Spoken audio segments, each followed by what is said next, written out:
what did we think of our dads? Hard workers, successful. When I was growing up, my dad wasn't around. Dads were always working late at night. I had a never-at-home dad. I don't know my dad. When I became a father, I felt exhilaration and panic. And then I became a stay-at-home dad, and I felt alone, and sometimes like less of a man. Did other dads feel this way? Men are still, in this culture, not recognized as equal parents. Father can be many, mother only one. What about the dads who worked all the time? How many hours a week do I work on average? Between 50 and 60. More like 80 to 100. In the United States, we work longer hours than workers in any other industrialized country. Society perpetuates that the distant, productive, bring home the bacon father is the only way to really love your children. What about everyone else? I had to really fight to be able to spend time with my children. You have to let go of something in order to get something. Basically, I was placed in a catch-22 position. Do I abandon my family, or do I abandon the job that feeds my family?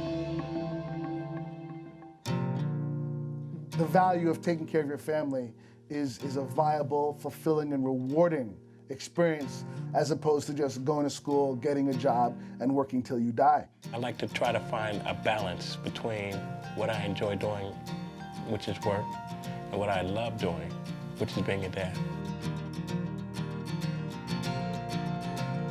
The very first thing he said to me was, Daddy would never let me fall. And he knew that no matter what, I would be there for him. I stepped down and let another mission consume me. Both boys and girls learn from their fathers how men think, feel, act, speak. Dad, it's because of what you did that's made me the person that I am. I stepped down. We're talking about a huge cultural shift. From my values and my reasons. Men can be equivalent parents to women. From the source of all my feelings. Emasculating, liberating. Can it be said? Can I become the man my child craves? And can I transform and finally show that I'm above the norm? This is evolution getting you ready to take on probably the most important job of your entire life. Once I'm a dad, I'll be a dad forever.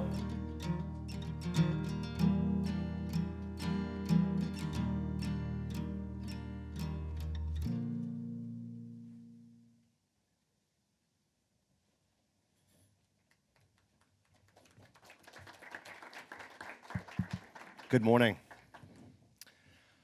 I'm Lance Somerfeld, and that was not coming this Father's Day. I'm Lance Somerfeld. I'm the co-founder of City Dads Group and co-organizer of the local parenting group, NYC Dads Group. So this film was back in June 2010.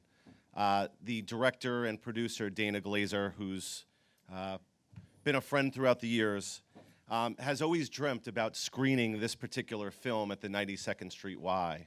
And so, mission accomplished. He is so proud that it was able to be highlighted and featured this morning. Unfortunately, Dana wasn't able to be here to present it. We had a conversation about 2 months ago, and I told him that, you know, they wanted to feature his film, and told him the weekend that it was happening, and he said, "Oh, crap! It's that weekend?" That's the one weekend a year that's non-negotiable. That's the scout trip I go with my two boys every single year. And so I think we're filled with a room of people that can certainly relate to choosing spending quality time with family and your children over being here with us on a Sunday morning. So Dana's out on his scout trip this weekend. They've got decent weather today, and we wish him well. You can learn more and stream the entire film at evolutionofdad.com.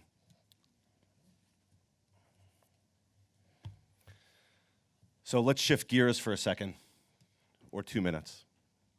I want to rewind 7 years ago I was a man with no previous experience caring for a newborn baby. I had no network of dads to speak of. NYC Dads Group wasn't created until November of '08. I had daily parent failures, mistakes, and frustrations. I had a wife that was returning to work after 3.5 months of maternity, and I had that vulnerable feeling inside that as I was about to enter a role of becoming an at-home father. It was a 92nd Street Y that was the instrumental resource for me when I started on my parenthood roller coaster, as I'll call it. Religiously, every Wednesday morning at 10:30 a.m., I would trek over, it's only 2 blocks away from my home, to the 92nd Street Y to join 30 to 50 new moms for their new parenting discussion every Wednesday morning. And our little ones would nap in our arms or in their strollers or would be doing tummy time on the carpet in front of us. And, you know, we'd be tackling these topics every single week. How to manage those crazy in-laws, our baby's temperament, sleep habits, those moments when you've had it. And so, even though I was outnumbered, literally the only dad in the room, I felt so welcome by not only the entire group of new moms, but Sally, their parenting center director. And so, it was nice to crowdsource and be in a room filled with these other new parents that were going through some of the same raw emotions and challenges and landmines. And since then, the 92nd Street Y has really become kind of a fabric of the parent that I am. I've been here for rock and roll baby class with my son, for park bench classes. My son takes swim class here. And so it's with tremendous pride that I stand before you this morning, a place like 92Y that I've come to admire, respect, and what I mentioned, it's truly helped shape the parent that I am that stands before you this morning. To ask Matt Schneider, my NYC Dads Group co-founder, to help them plan their 3rd annual parenting conference that they were going to title Why Fathers Matter, to shift the lens of their parenting paradigm to focus primarily on fatherhood. Oh, I was in. I was in. And so we're all here this morning getting ready for the 3rd annual parenting conference. And so without further ado, I want to welcome a dear friend, someone who I would say has truly become a mentor to me, the 92nd Street Y parenting director, Sally Tannen.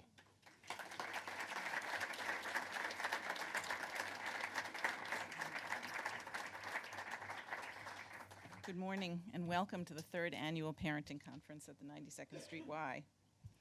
6 months ago, I formed an advisory group to brainstorm ways to further engage fathers here at the Y. The Parenting Center has, of course, always welcomed fathers in our classes. But I wanted to go further. I wanted the 92Y to become the place for dads in New York City. My first recruits were Lance, Eric Messenger, who you'll be meeting in a little while, and Simon Isaacs, all of whom you'll meet today. Not surprisingly, they came up with a host of wonderful suggestions, ranging from holding a father-daughter dance to convening a dad's summit. So here we are. But how did we get here? How did dads get to be such a hot topic? One place to start is the 1970s, when an enormous influx of women entered the workplace. As a result, the role of dads became a big issue. How were they going to share in the household responsibilities? How would they participate in their children's care? At the same time, groundbreaking research was being done about the critical role fathers play by Dr. Kyle Pruitt and his colleagues at the Yale Child Study Center. Today, we will look at how ideas about fatherhood have evolved from a variety of perspectives. We will hear from psychologists, social workers, scientists, journalists, and parents, many of whom have devoted their careers to studying what it means to be a father. After each presentation, we will have 15 minutes of Q&A. We want this to be relevant and interactive. We'll break for lunch at approximately 12:30. However, help yourself to snacks anytime. A New York One parenting reporter, Shelley Goldberg, is going to be on hand at lunch. She's working on a story, and she'll be conducting brief interviews with willing participants. I want to thank Dove Men Plus Care for their generous sponsorship of this event. We welcome everyone who's watching via live stream. And if you're on Twitter, we encourage you to use the hashtag for this event, #WhyFathersMatter. And now I'd like to introduce our first speaker, Dr. Michael Thompson. Dr. Thompson is a clinical psychologist, lecturer, consultant, who travels around the world talking about children's friendships, boys' development, and more recently, the role of fathers in children's lives. Michael is a dear friend of the 92nd Street Y. He's been sharing his wisdom with faculty and parents for many years, and we always look forward to his return. You can read his extensive biography on our website. I'm thrilled to have Michael with us today to begin our conversation about dads. Please join me in welcoming Michael Thompson.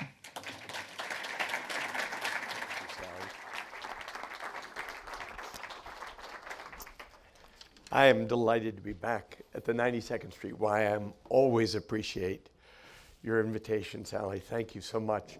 I didn't start out as a dad's advocate, nor did I start out in my own fathering with any kind of a father's group, the way many men in this room now have, and many more men out there wish to have, yearn to have. I got pulled into doing my father's breakfasts, which I do in schools around the world, by the simple fact that I was giving evening presentations on parenting, and 90% of the audience was mothers. And fathers very often don't ask questions when 90% of the room is filled with what I call the experts.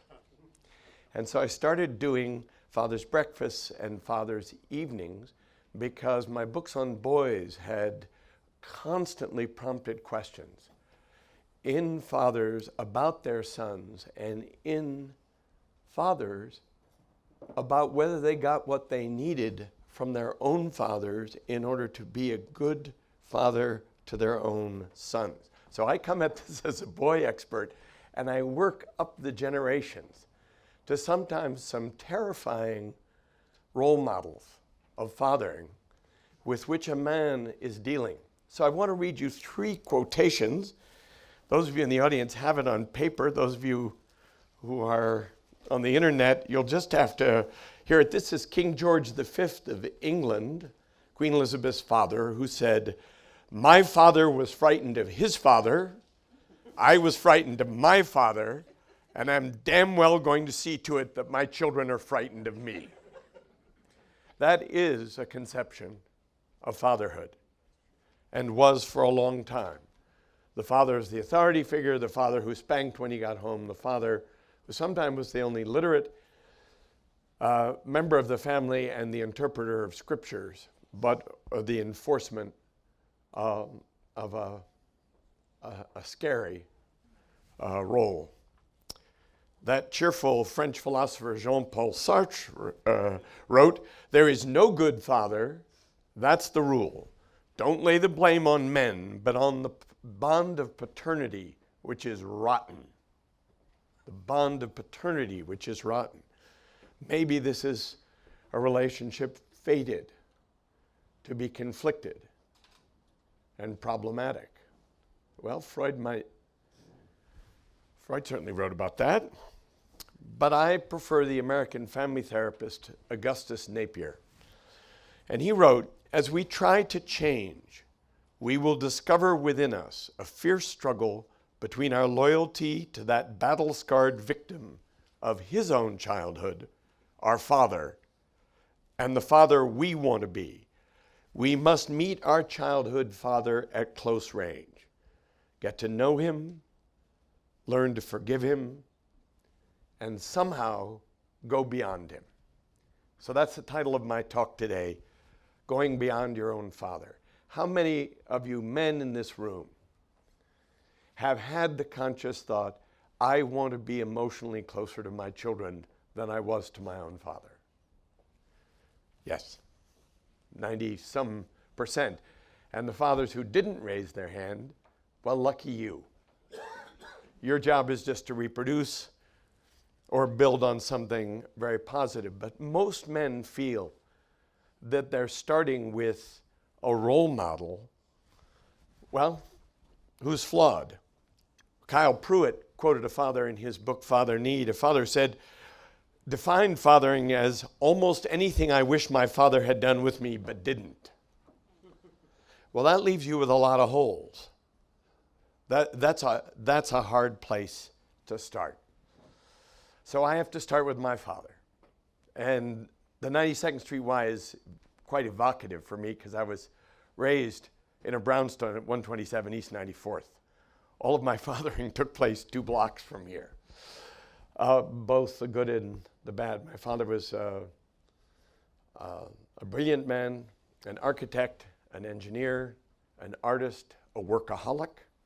He'd fought in World War II, he'd fought in France and been in the Army of Occupation in Germany.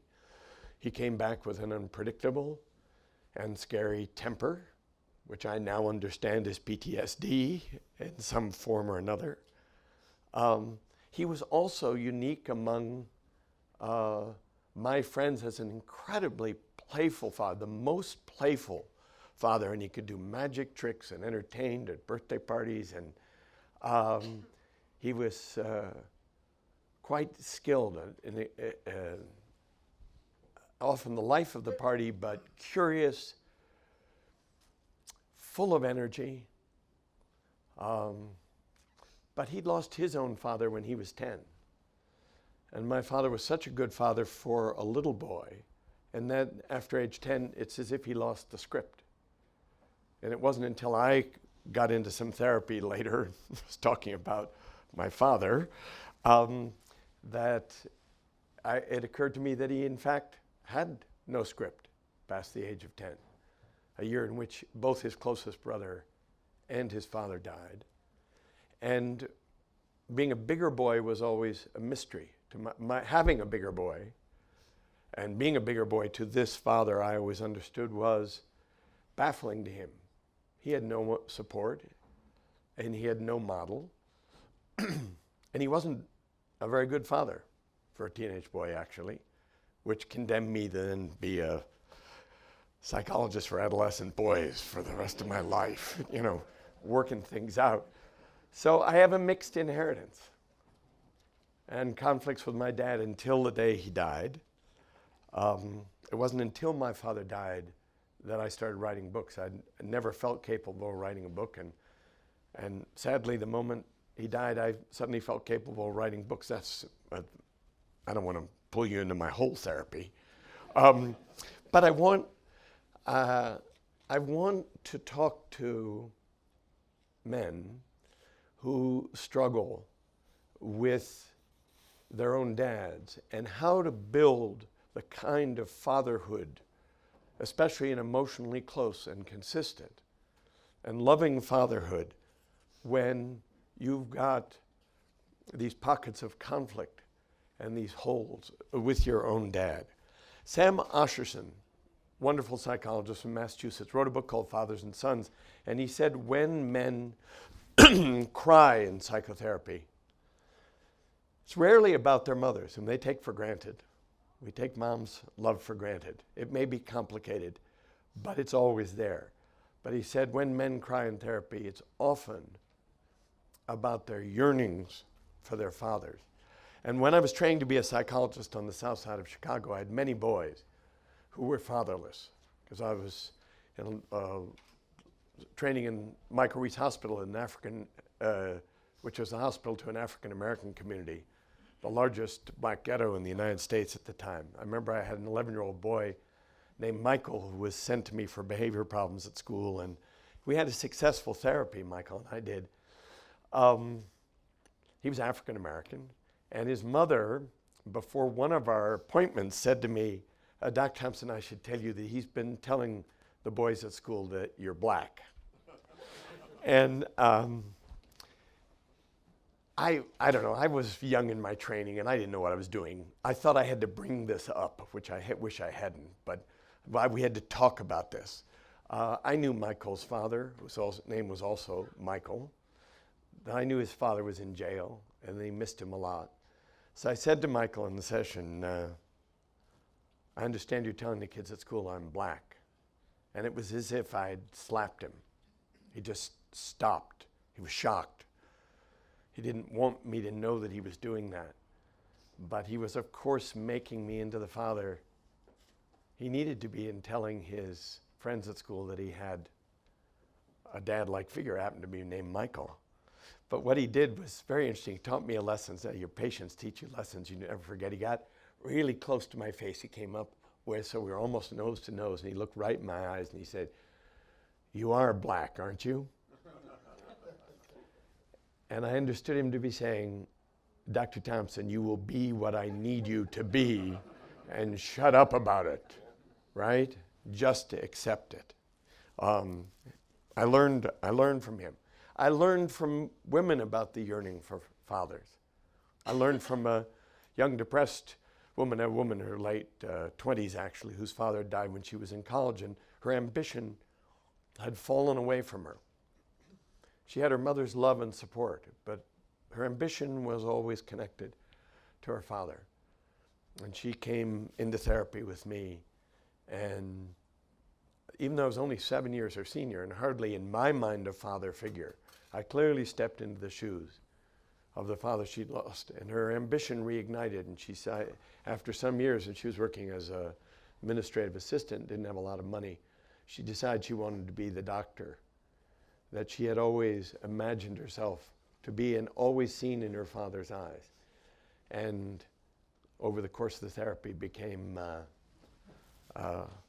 went back and took pre-med courses and eventually went to medical school at 35 and became a doctor in her early 40s.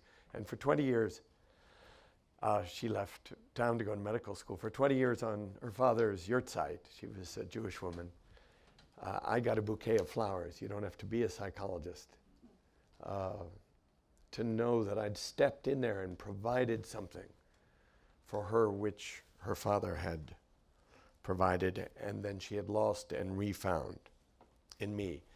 I work at an independent boys' school outside Boston. And the counselor there, June Schmunk, and I do a weekly group. It's euphemistically called the family group.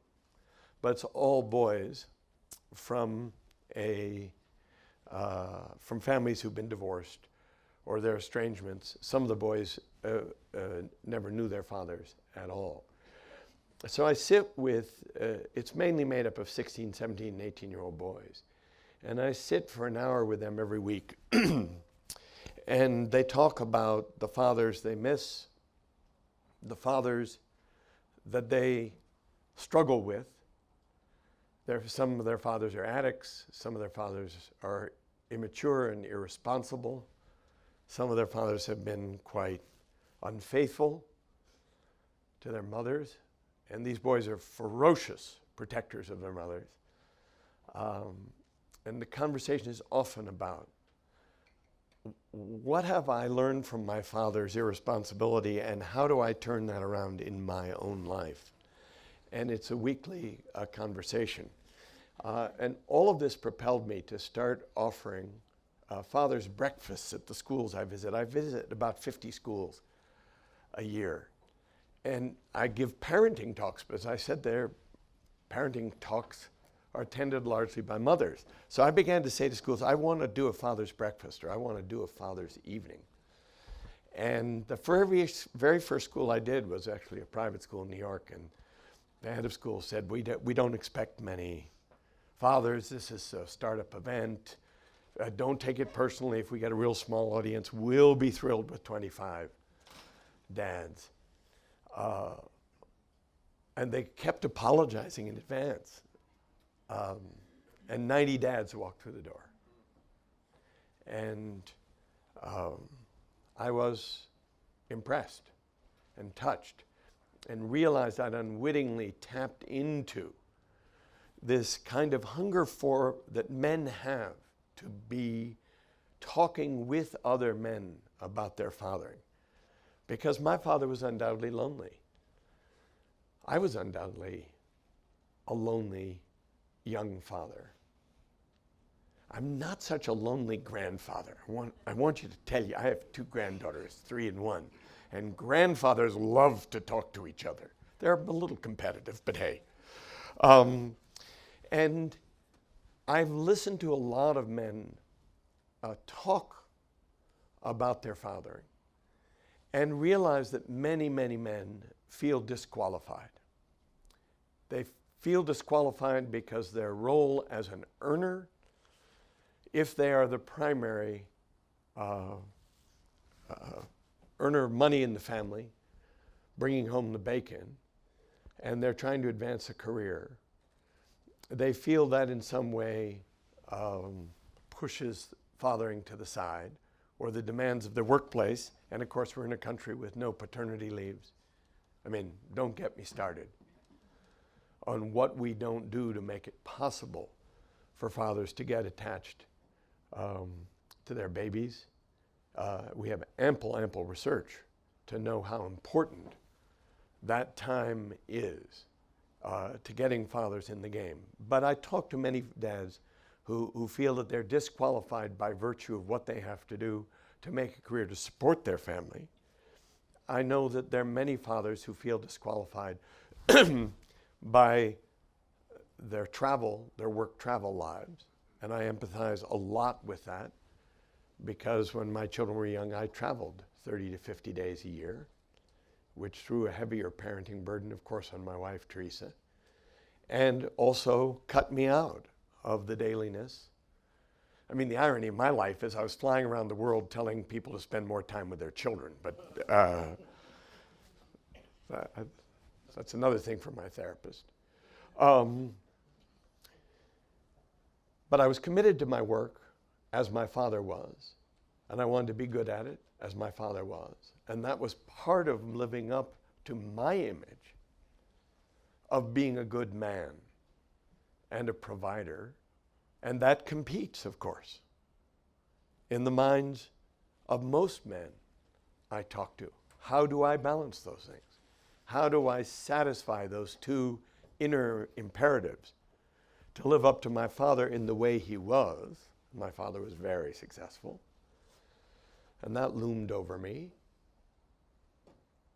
But also to be a different kind of father, an emotionally more clued in father than my father was. I know that men struggle with disqualification by women, because there is a moment when you have an infant, and this has happened to every man, and it happens at a holiday occasion, it happens at a Seder, it happens at a Thanksgiving, it happens that you've got your 6-week-old infant in your arms, and she's squalling and fussing, and you're trying to settle her down, and you're thinking, geez, I'm not doing this very well. And you're having a tiny crisis of confidence, and you look up, and your wife, and your sister-in-law, and your mother-in-law, and your sister are all reaching out. Give us the baby. Give us the baby.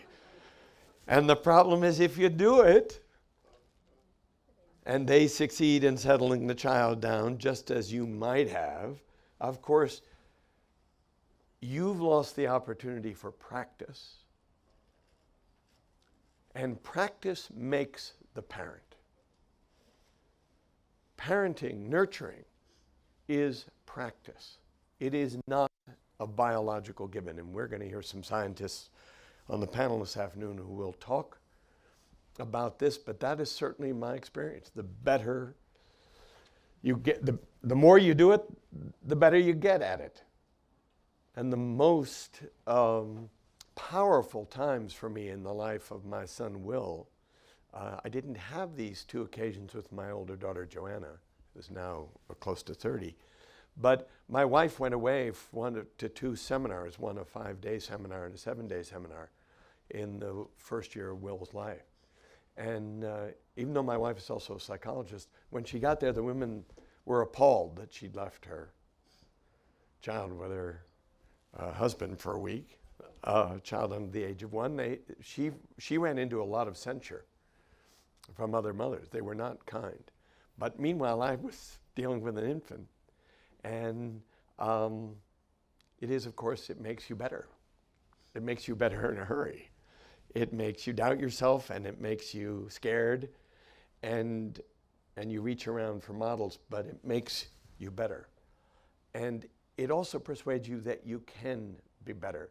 Later on, one time when my wife went away, and I was with my son Will, he was speaking at the time. I can't remember his exact age, but when my wife first went away and I was taking care of him, he referred to me as Mom for the first day and a half that she was away, and then he started saying Dad, and then when my wife came back, he called her Dad, and then he had to transition back from Dad, Mom, to Mom again. And it was as clear an illustration as I had ever had of the fact that the name comes with the caretaking. The name comes with the nurturance. So I want to have men remember 8 research findings. I am not a primary researcher. I'm sitting on a panel with primary researchers this afternoon. Freaks me out. I'm a popularizer. But I have read a lot of Kyle Pruitt and Michael Lamb. And more recently, the Handbook of Father Involvement by Natasha Cabrera and her co-editor. And I think every father should feel armed and strengthened by the research that is out there. I think the fathers who read research about fathering should talk to other dads about it, because I think it gives us confidence. There has been precious little literature. I think it's Paul Raeburn, whom we'll see this afternoon, who says in his book that there's 6 times more studies of mothering than there are of fathering. That'll tell you something, that a disparity. But the research on fathering is a growing and important field, and we are discovering a lot of things. So let me just pick out 8 things which have influenced me and allowed me to talk to fathers about their impact. The first came from Kyle Pruitt's work. Kyle Pruitt says that fathering is different than mothering. All good parents learn to nurture their children. All good parents learn to nurture and align and attune themselves with the rhythm and tempo and temperament of their child. That is the central work of parenting. And we know also from Kyle Pruitt's work and what he's written about that when a parent is a single parent, man or woman, that the outcomes are very much the same. That single parents who have to do the whole job do a very good job of nurturing. That said, and these are a quote from Kyle Pruitt, fathers don't mother and mothers don't father. That is really important for dads to know and value, because there are a lot of dads who come to my breakfast and they're under pressure from their wives to do it exactly the way the mom does it. And if they vary in their style, it becomes a source of alarm and ultimately disqualification by the mother. A father has to know that moms and dads do it a bit differently. And I was one time hearing the great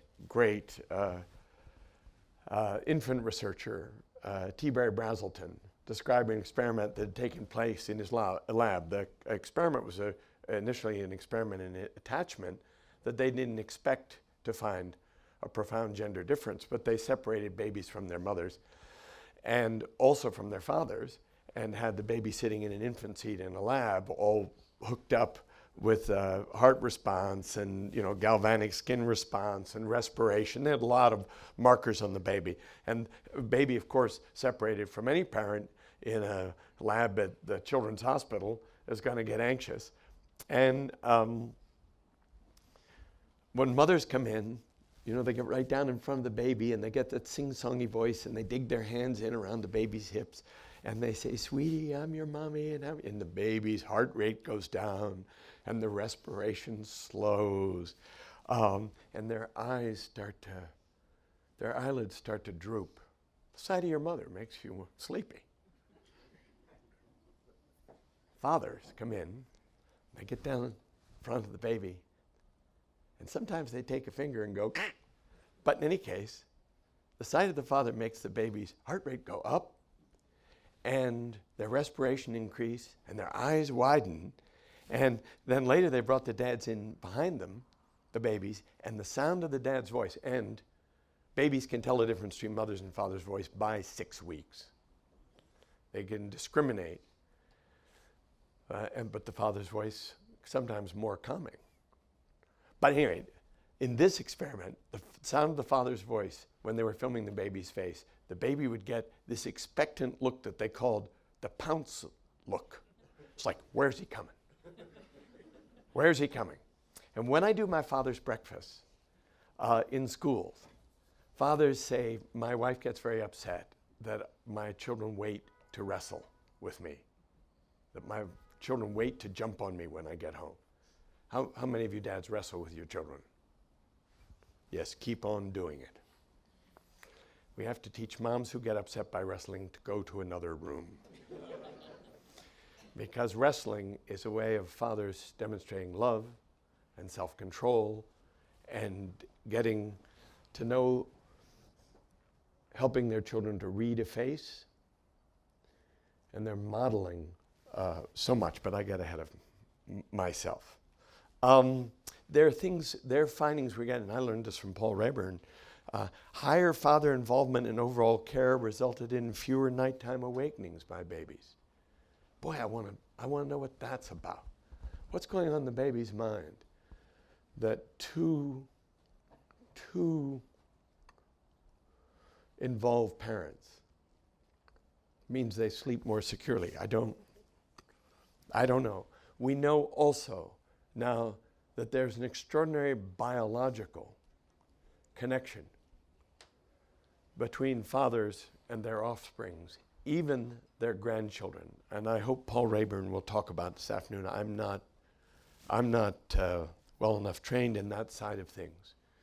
But I was knocked out by the discoveries that he details in Do Fathers Matter? We know that fathers are important for a child's language development, for their intellectual growth, and their eventual success in school. We know fathers use more challenging, demanding speech than mothers do. Mothers often scaffold constantly. They've been there all day, and so they provide the vocabulary for kids. And the father asks a question which makes a child come up with an explanation and perhaps some vocabulary that the mother would provide, but the father doesn't. And we know that fathers who spend time with their children in care are also talking to them. Nobody who reads the newspapers can fail to know the power of those millions of words that rain down on children from families of higher socioeconomic status, and the disadvantages that befall children who don't have parents talking to them. But having a father care for you and talk to you and challenge your language results in greater success in your vocabulary and greater success in school. We know even fathers who themselves are uneducated, if they can get to school, can overcome sometimes the shame of their own lack of formal education and get to their child's school. That is duly noted. You know, fathers need to show up for things that are non-athletic. but we know that's correlated with higher academic performance in their children, as his father's doing homework, but I go off. We know that a warm relationship between a father and a daughter reduces the risk of her developing an early puberty.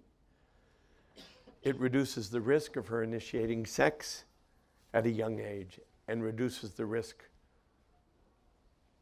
of a teenage pregnancy on her part. A warm relationship with a daughter has tremendous protective effects for the daughter. We know that a warm relationship between a father and a son reduces dramatically his risk-taking behaviors, especially alcohol and drugs, in adolescence. These are very powerful effects. So we are laying down in this early emotionally close relationship protective factors that adhere to the child for years after and even seem to have a biological impact. We know in general that mothers function as distress regulators and fathers as challenging but reassuring play partners.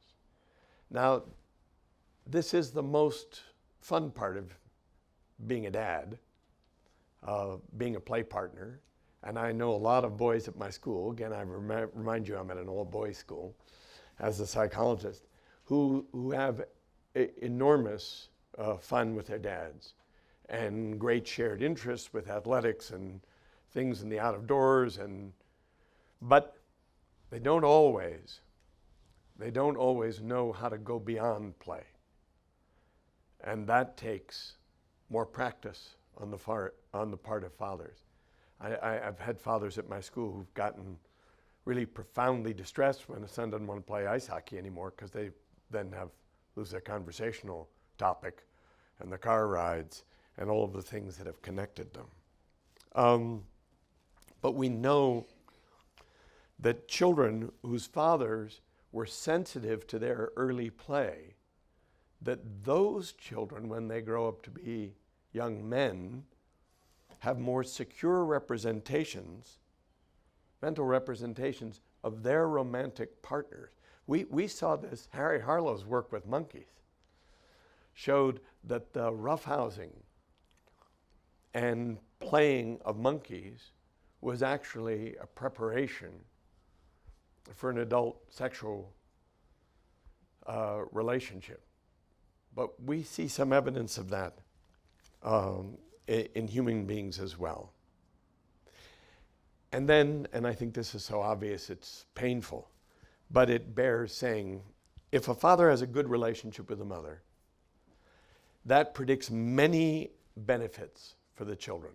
More secure attachment, better language development for the father, for the quality of care and the quality of interaction between father and child. Early care often produces by the father, produces one of the factors that produces a more empathic adult. Well, duh, right? My mom took care of me, my father took care of me, and then my image of fathering is as a person who takes care and understands the feelings of someone else. If my father is self-controlled, I grow up to be more self-controlled. Boy, if my father was interested in my work, I may grow up to be a more ambitious woman.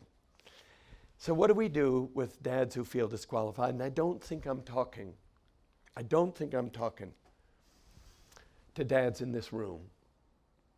I think there are many, many dads in this room who are primary caretakers and who feel very qualified. We're still looking for support, and that's why you're here. But what do we do about the many, many dads I have who come up to me and feel completely disqualified? I was once on a plane, I fly a lot, and I interview the poor guy next to me, and I don't tell him I'm a psychologist, and I extract his life story from him. I had a guy once who told me a story that he had 4 children, but he was representing some firms in Australia, and he flew to Australia once or twice a month for 20 years. A staggering travel schedule. I felt for him. He was on the road more than 200 days a year. And when his oldest son got to be about 16, half 17, he thought, I've missed the show. I paid attention to my work. I've missed the show. I've totally missed the show. And he panicked, felt terrible. But he finally thought, well, I'm going to go talk to my now high school senior boy and say, is there anything you'd like to do with your dad before you go off to college? And the son said, yes, I want to see these 3 baseball parks. So Dad said, road trip, that's great. And he got tickets, these 3 baseball parks, for his oldest son and his next 2 boys, not for the daughter. And the 3 boys and the dads went off to these 3 baseball parks, and they had a wonderful time. And the father began to feel, maybe I didn't miss it. Maybe I could get back in at the 11th hour, you know, in 50th minute in my high school senior's summer before he goes off to college. And they did. And then they planned a next road trip for the following summer. And they did it for a number of years, he told me. And they were going to try and pick up every baseball park in the United States. And it was a great time. And then the boys were sharing in the driving and buying the tickets and stuff like that. And then his daughter came up and was 14. He said to her, sweetie, you know, I've been doing this with the boys. Now you're 14, is there something you'd like to do? A kind of special trip you'd like to do with your dad? And she said, yeah, I want to go. You can see this coming, right? On the trips, on the baseball trips, like, Dad. And I think of this case because when dads feel they've lost out, when they feel that they're disqualified by work or travel or time or whatever, I always say to them, you can get back into it. And in fact, all you have to do is amplify the things that you love with your children. Those rituals which you have with your child. And when I do father-son breakfasts, I tell a story about a father whose 3-year-old would come in and push him and wake him up in the morning. Every morning his 3-year-old come in and wanted to get his dad out of bed so they could go into the bathroom and cross swords. Little ritual. In the morning, yes. Some people have done that. Yes, crossing the streams. I talked to a father whose a 5-year-old son kept coming in and watching him shave, and then he bought a safety razor with no blade and some shaving cream for his son and a little bench where his son could stand up and also stand and look in the mirror and shave next to his father in the morning, reading the sports pages, reading at night, playing chess, playing checkers. I don't know what the rituals are. I don't know what the rituals are that you have with your sons and your daughters, but I know that there are things that all dads have that they often don't think are big or important, but are the seeds of really significant moments. And I call these rituals. And at my father's breakfast, I have the dads split up in pairs. And I have each dad for 3 minutes say to another father, describe a ritual that he has with his daughter or son, something that makes him feel like a successful father and makes the father knows that it makes the child feel like a successful child, which every child wants to be for his or her dad. Now, this is not a meaningful exercise for dads who are primary caretakers, is it, Lance? No.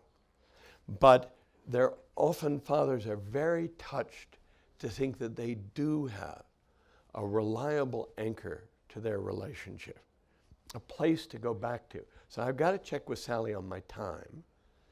Have I got the 6 minutes to make the dads in here do it? Can I do it? And we just let the people at home do this in their minds? Okay? So everybody in here, now I have a problem. With all due respect, ladies, I want the dads to talk to each other. So I don't actually want you to talk to the, right?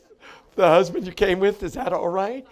But maybe the women, I haven't done this with a mixed group like this, maybe the women could seek each other out and talk about the rituals that they see that were important, that are profoundly important between the fathers and children in their lives. Would that be okay? So dads, pick another dad, take 3 minutes and just talk about a really powerful ritual you have with your children or one of your children, and then listen to the other dad. 6 minutes, try and find a dad you don't know. When I run my father's breakfasts in schools, and I'm going to do more and more and more of them, because it's so gratifying, when I send the dads off to talk to each other, these are fathers very often who've had children in the same school together for years who've never actually talked to each other in this way. They've talked sometimes at the sidelines of a soccer game, but they haven't actually put their fathering out to each other, and not the most tender parts of their fathering. What it's going to take for a new generation of men to expand the role of a father is in part what we're doing today, which is to open up father to father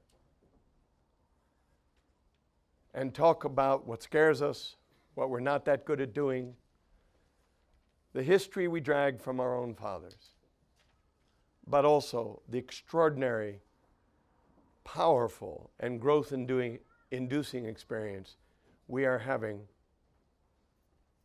by taking care of our children, which is, at least for me, the most profound change in my life. And I bet it is for you too. So I have a little time for questions. Does anybody have any questions at this point? If you don't, I'm going to ask you what you talked about. Yes, sir. Your name? Josh. So with all this research that goes on, and now we're seeing, like, we probably always known that dads need to be more involved, right? Is there any research on the other side as far as, like, what to do eventually when they want to have nothing to do with you? Like, is over-involvement making that happen, or under-involvement? Josh, what age are your children? Don't worry about it. No. Come on, tell me. 9 months old? That's very sweet, Josh. I have this fear that, like, I'm so playful with my daughter, and I'm communicating with her and dancing and all these little things we do, that she's going to be like 12 and be like, leave me alone.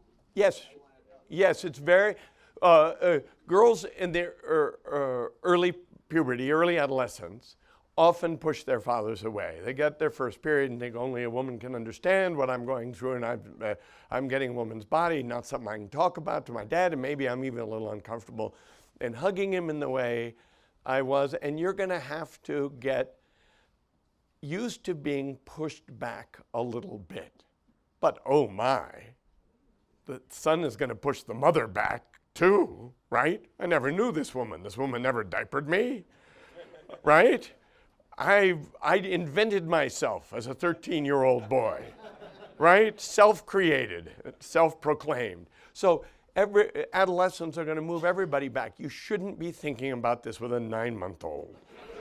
But since you have this distant fear, I'm imagining that there was perhaps some gap between you and your father. Yes? Yeah. And that it was never healed, never closed. Yeah. Still working on it, right?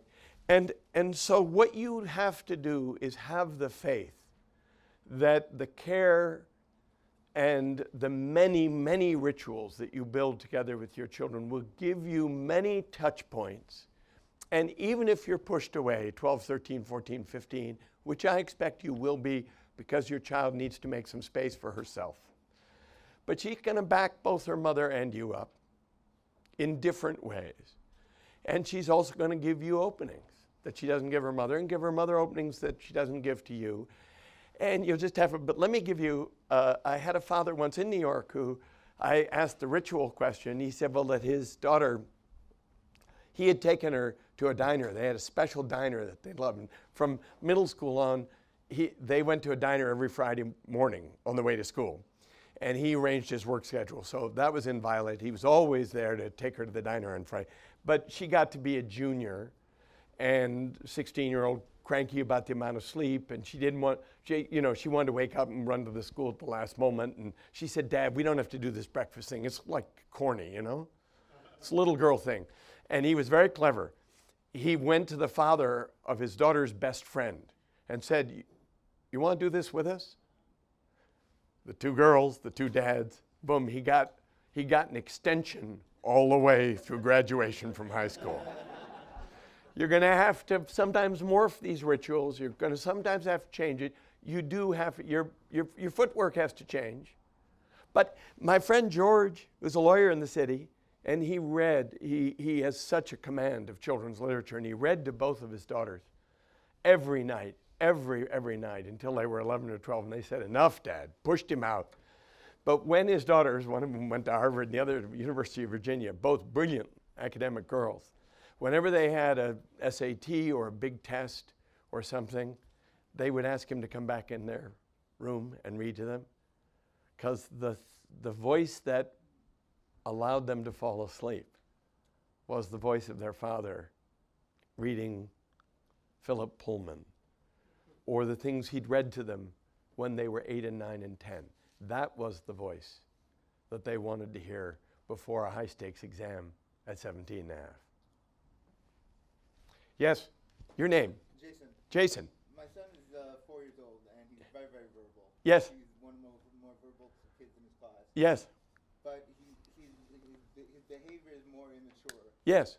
And he's also a big kid. He's just overweight. He's just big. Big for his age. You got a big 4-year-old And I forget with a big mouth. I think I was like that. His father has a big mouth too. Okay. I expect too much from him.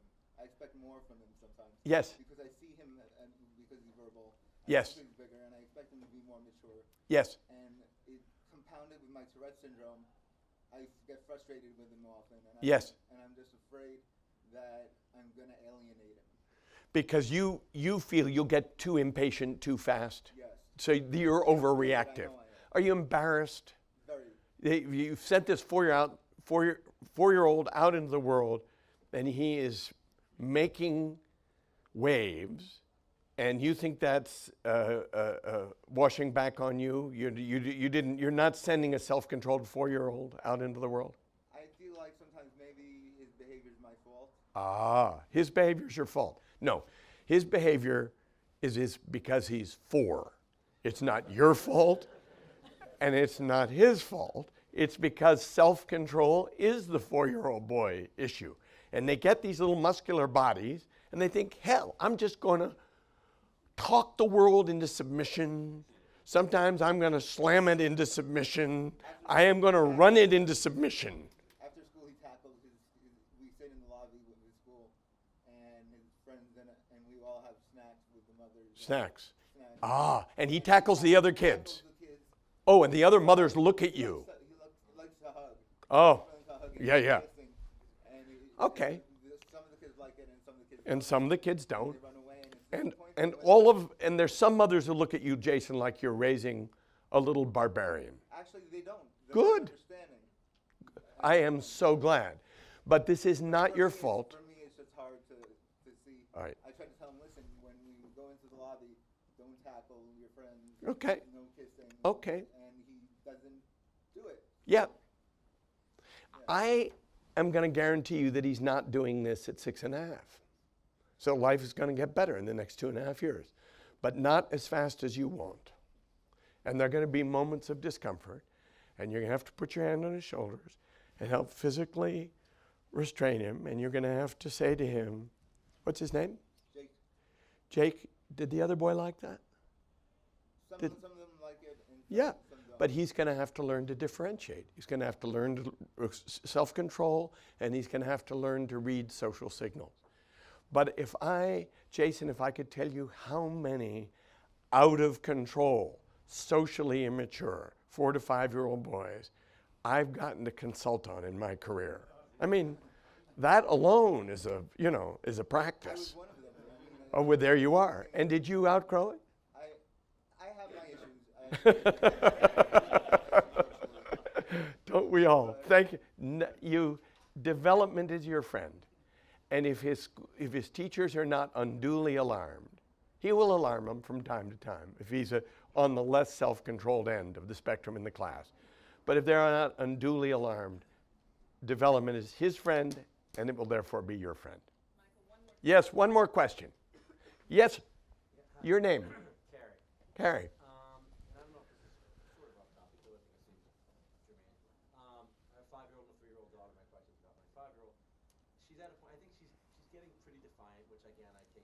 Okay. Well, she's 5. She wants to be queen. Yes. Well, I think she's over the princess thing from a literal standpoint. No, she actually wants to be queen of the world. I'm not talking just princess. She wants to run everything. Yeah, I mean, it's like, you know, time to go to bed, whatever. You know. Yeah. She's definitely. Yeah. And you know, we speculate that. Again, we trying to tease out whether or not it's just developmentally what she's going through, or is there some sort of outside stimulus stuff? You know, is she unhappy at school? Whatever. Right. So as her dad, I mean, I think to some degree I see to the extent that we're trying to extract from her what might be driving that. Right. I see that to her mom a little bit. Right. What's the dad's role in trying to really kind of figure out, is there something that's causing that? Dad can do exactly what I would recommend that the mom do. You go talk to the teachers and find out whether she's oppositional and defiant in the classroom. And if she is she the most oppositional and defiant, or she is only one of 6 5-year-old girls who are quite willful? I wasn't kidding, Carrie, when I said she wants to be queen. There's no underestimating the ferocity of the 5-year-old will. They think, they now see the world clearly, see it as deeply flawed, and needing a controlling hand, which would be theirs. And that is because you've got a daughter who is not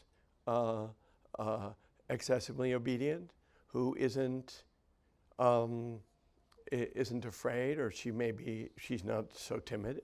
She wants to show some force of will.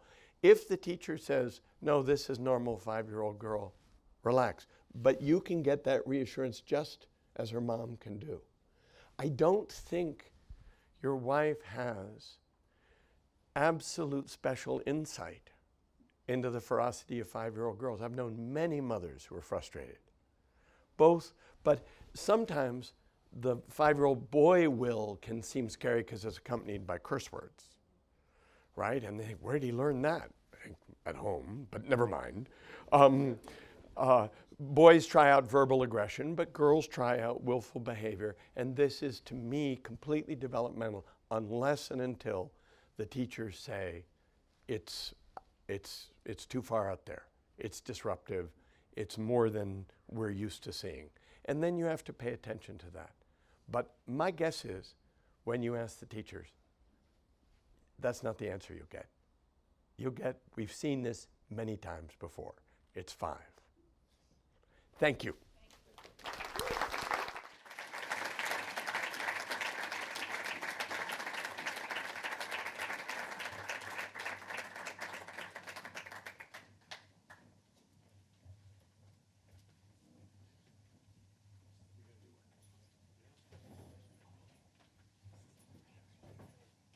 When we were younger, we were all nihilistic and didn't care, live for today, live fast. I thought we were going to change the world. Just the troublemaking is what attracted me. Drink beer and bash stuff up. Punk rock was supposed to be about no responsibility, no rules, I'm going to do things my way. Maybe punk rock was never meant to grow up, but it did.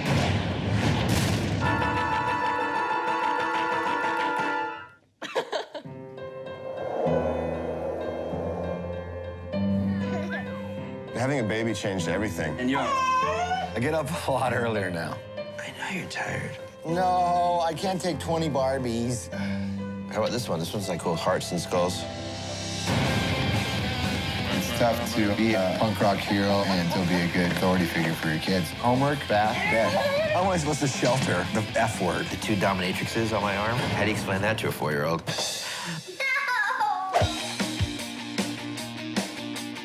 There's nothing really in the punk rock ethos that prepares you for being a dad. My parents weren't really present. Our dads weren't there, man. Being gone all the time doesn't give you that bonding that you need. How did we go from rebelling against our own parents to become parents ourselves? The classic parent attitude to a kid, like, I brought you into this world, I gave you life. It's like, I just think completely opposite. My kids gave me life. You know, they gave me a reason.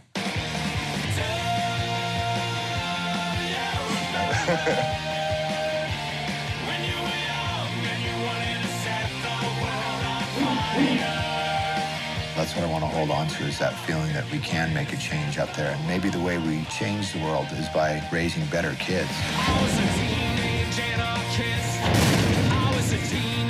Sometimes you think about, oh, should I have tattooed my forehead? You know? I was a teenage anarchist.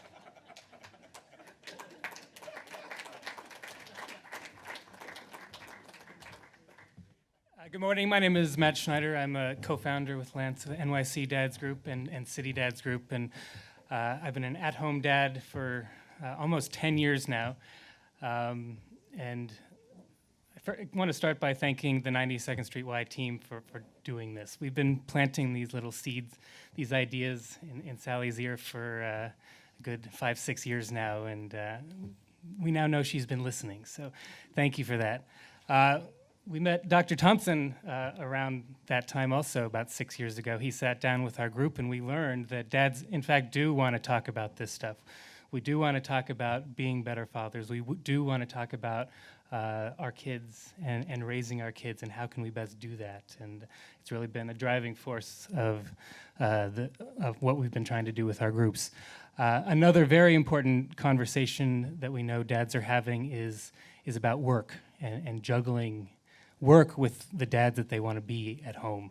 And this term working dad is not one we've heard. I remember Googling working dad probably 4 years ago, and there was nothing referring to anything related to dads in the workplace and dads at home. And it's only recently that we've been talking about paternity leave as a really important issue. We've been talking about flexibility as a really important issue. And it's not that men don't want to be successful in their careers anymore. We want to have it all.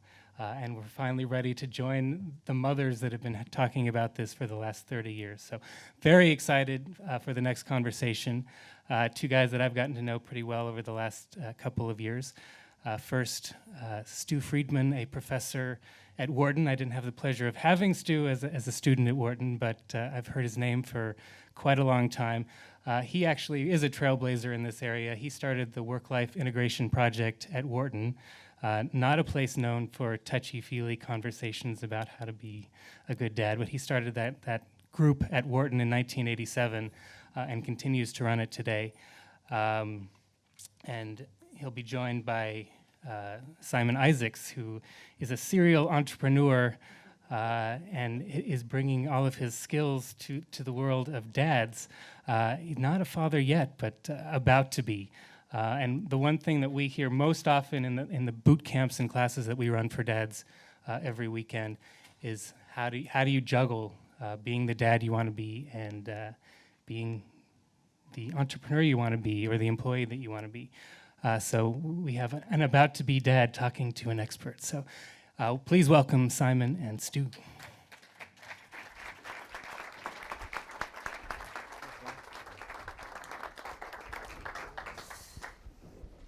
Thank you. I think there's 3 reasons why today is really important for me. One, I'm having my first child in a month. Actually, today my wife is having her, I was going to say bachelorette party, but that's wrong. What? So she's having her baby shower as I speak. Bachelorette party. Totally frightening. 2, when and I'll talk a little bit about Fatherly, which is our new parenting site we've just launched and taking traditional parenting sites, which are all focused on women. They're pink, purple, and turquoise. There's 4.2 million mom blogs out there, and really very few resources for dads. And as trends are changing, we're trying to fill that need and that gap. The first call I made was to Matt and Lance and to Sally to say, hey, we have this idea. What do you guys think, and how can you guys help us work on that? That was a year and a half ago. And now things have sort of grown and scaled, and it's really thanks to you, thanks to the 92Y, and what you guys are doing here is absolutely incredible. And then the third reason why I'm very excited to talk specifically to you, Stu, is the thing that I wrestle with as a serial entrepreneur, as somebody who loves what he does, who loves working, and is just beyond excited about parenting, is exploring my own personal fears around work-life balance and integration, and being present both to my career, to my wife, to myself, and of course to this child. So I'm really excited, and Sue, thanks. I thought maybe first what we could do is sort of talk a little bit about your work at Wharton with the Work-Life Integration Project, and then maybe we'll start there, and so if you can give us a little bit of an overview of all the things that you guys have been working on and how that's come to be. Well, it's been 25 or so years, and nothing like this was happening at that time, I can assure you. But my first child was born in 1987, and like many of you, it was a transformative experience for me. And I had a unique opportunity to talk about what the transformation in my consciousness meant to students at Wharton. So, my consuming thought was, well, now I have to make the world a safe one for Gabriel to grow up in, which was something I hadn't really thought much about prior to actually meeting him for the first time, but could not stop thinking about once I did meet him. And so a week or so later, when I go back into the Wharton classroom in a class on managing people at work or something, the students had prepared a case on reward systems and motivation, and I said, we're not going to talk about that today. There's something else that I really think we need to talk about. And I just ranted, really, about why I thought it was very important for them to be thinking as future business leaders and as, and as people who might have some responsibility for the next generation, not just of talent, but of people. What's this going to be like for you? What are you going to do personally? What kind of organizations are you going to help to cultivate that help parents nurture children? And I remember vividly that conversation because half the room, men and women, were quite upset with me. I mean, first, they had prepared their case, the night before, and I was just putting that aside and like, hey, I studied and all that. But much more importantly, there were many people thinking, well, first of all, Professor, nobody really cares about your kids, so like, why are you bothering to talk to us about that? But it was inappropriate for other reasons. We're in business school here. Why are we talking about families? I don't get it. That's not why I came to business school. What are you doing? How is this relevant? Of course, others in the room were quite eager to, and were grateful that I had raised this question. What does this mean for you? What are you going to do? And they just leaned forward and kept, asking me more questions. You're the professor, you tell us, what are we supposed to do? Of course, I had no idea. I had some idea. I had been studying leadership development, but also had done research on role theory as a graduate student at the University of Michigan, and prior to that was in the mental health field. It was a burgeoning clinical psychologist before I became an organizational psychologist. So I started asking these questions of colleagues, of people in business who were just starting to ask these questions in a systematic way. And that conversation with my students really changed everything as I started to now focus my research on, all right, what is it that people do who do this well, who bring together the different parts of their lives in a way that works for all the different parts? And what can we learn about the changing values and beliefs and attitudes that men and women have about their work and family lives from studying them? So we began a longitudinal study over 20 years ago, and we've been continuing to research the attitudes and values of Wharton students and alumni as they've evolved, and developed a set of practices based on field research where we looked at this question of who does this well and what do they do. And I started teaching what these skills were that we were discovering. And then in the late 90s was asked by Ford Motor Company to join them as the head of leadership development for Ford Motor Company. So my wife and I lived as very poor graduate students in the early 80s in an 800 square foot little cottage in Ann Arbor, Michigan. But now, 15 years later, I went back as a fat cat senior executive, reporting to an officer of the Ford Motor Company, and created a couple of programs there, including one that merged what we were learning about how people learn leadership with how they bring together the different parts of their lives for mutual gain, and called it Total Leadership, which is really about leading from the point of view of the whole person. And it was radically successful there, as people felt quite liberated in doing what it was that we discovered you need to do, which is to know what matters to you, to be real, to act with authenticity by clarifying what's important to you, to be whole by recognizing and respecting the whole person and knowing who matters to you and why they do in the different parts of your life, your work, your home, your community. And then to be innovative by continually experimenting with new ways of getting things done. And so we did that work, and we set people on a path to discovery through experimentation about new ways that they could bring together the different parts of their lives in a way that worked for all of them. What we ended up calling 4-way wins, things that you can do that have a demonstrably positive impact on your work, your home, your community, and yourself. And I came back to Wharton and started teaching this in a course there, wrote some books about it. Last year initiated a MOOC on Coursera. Massive open online course. Thank you, Simon. He just learned that this morning. Right? And Coursera is one of the big platforms. We have 100,000 students around the world who are studying this 10-week course, the next iteration of which is February 8th. You should sign up, take this class. At totalleadership.com? Well, it's at just Coursera. It's called Better Leader, Richer Life. So that's probably more than you wanted to hear the details of. But what's so amazing sitting here and looking at this group of mostly men, I've been doing a lot of talking over the last 25 years at conferences, and from the very beginning through to now, it's mostly women, right? Susan and I have been at many of these conferences, and it's usually me and a couple other guys. So this is amazing for me to, 25 years down the road, to be in a group of mainly men talking about these questions. It's the first time this has happened to me. So that says so much to me about how much we are, changed from where, I began on this journey, almost 3 decades ago now, and gives me so much hope. I'm so optimistic about the future and the kinds of knowledge that Michael and others sharing about how to make it work in ways that work for both men and women as both breadwinners and caregivers. It's profoundly inspiring. So I'm so happy to be here. So there's a lot of language. There's work-life balance. There's work-life integration. There's total leadership. There's all these different ways that we talk about this.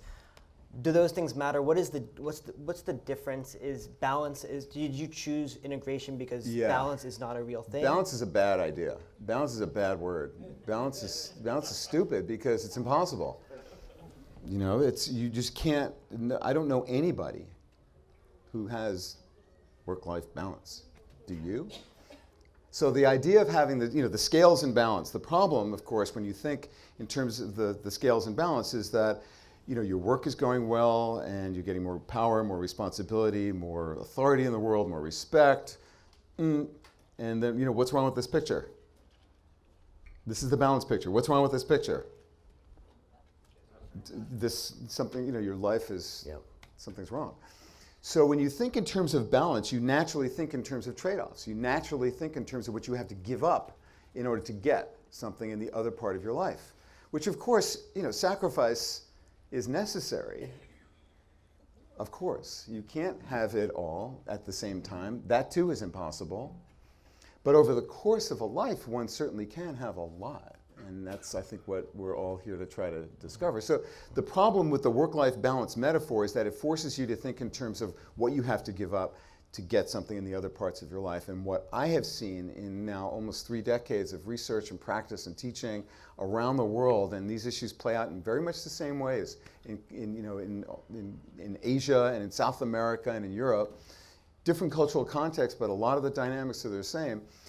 If you think in terms instead of what is it that I need to do to bring together the different parts in a way that works for me and the people who matter most to me, at work and at home and in the community, you come up with ways of finding a greater sense of harmony over the course of time that can be quite liberating when you think of it in those terms. So the metaphor I prefer is of a jazz quartet. In a jazz quartet, sometimes you only hear the trumpet. Sometimes you just hear the bass and the drums. Sometimes all the instruments are playing at the same volume together, but not always. So having everything all at once come together to make beautiful music, it's a rare thing. It's more in terms of the scope of one's life that you can think instead, I think, intelligently about how you're going to make investments in the different parts of your life that are going to bring value to you and to your world. And so many more people are thinking in those terms now that I think it's a more hopeful world than the one where when I first started doing this work almost 30 years ago, I had senior faculty saying to me, Stu, like, what the heck are you doing getting into this women's research field that, you have a promising career here in this leadership research, and like, what is your problem? I was dissuaded, rigorously dissuaded by the old guys in my department. Thank God I didn't listen to them. So, the big challenge, and it's Sunday, so probably in the Sunday style section there'll be an article about work-life balance and an article about the new fatherhood, because that seems to be what's on everybody's mind right now. It is amazing. For me personally, it seems that in part work-life balance is in the news and in the conversation in part because of technology and how we're wrestling with technology. I, for one, am addicted to my screen or screens, and the work that I do. And as I prepare for fatherhood, I'm freaked out of lack of presence, and that I will be hanging out with my kid, and my phone will be there, or at least I'll be thinking about that project or that email that I need to send, or that email that I should not have sent.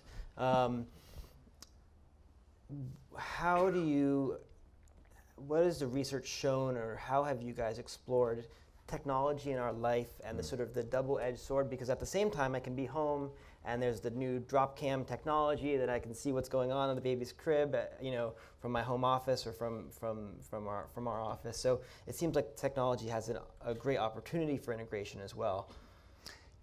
Well, what the digital revolution has, of course, changed everything for all of us. And I think an important principle to think about is the distinction between psychological presence and physical presence. Because you can be psychologically absent and physically present. All right? What did I just say? You were listening. What did I just say? Psychologically present, absent but physically present. Right, and clearly not everybody in this room is psychologically present, and yet they're physically here. So, right? Hold on, let me just check. So what's your reaction to when I do that? Dick. Dick. It's a dick move. Why is that a dick move for me to pull out my, sorry? They want to quote you, Stu. Why fathers matter?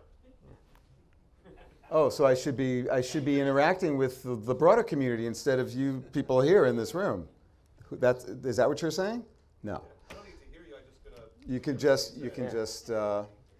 Well, I think so. The key idea for all of us, and it's something that my generation is having to learn, and I suppose you are too, because not many people in this room grew up with smartphones, right? Some of you might have, I suppose, but most of you not, right? It's a new technology, and of course, the technological revolutions over the course of history, they precede the knowledge, the psychological sophistication and sociological wisdom that enables people to use these tools to positive effect in society as opposed to destructive effect. So we're all just learning this. And I think it's useful to keep in mind that we're in our infancy in figuring out how to leverage the power of these tools, which enable us to be connected and to broadcast in ways that we couldn't imagine even 10 years ago, with the dangers of the intrusion, the psychological interference that they can create when you're physically present. So what this boils down to is when you're with people who matter to you, like your 5-year-old, when you're on your cell phone, she knows it, and she knows the feeling. She knows it's a dick move, and she may not be able to say it, in a way that's really articulate, but she's probably hurt and she's probably angry that you're not paying attention to her because she knows it.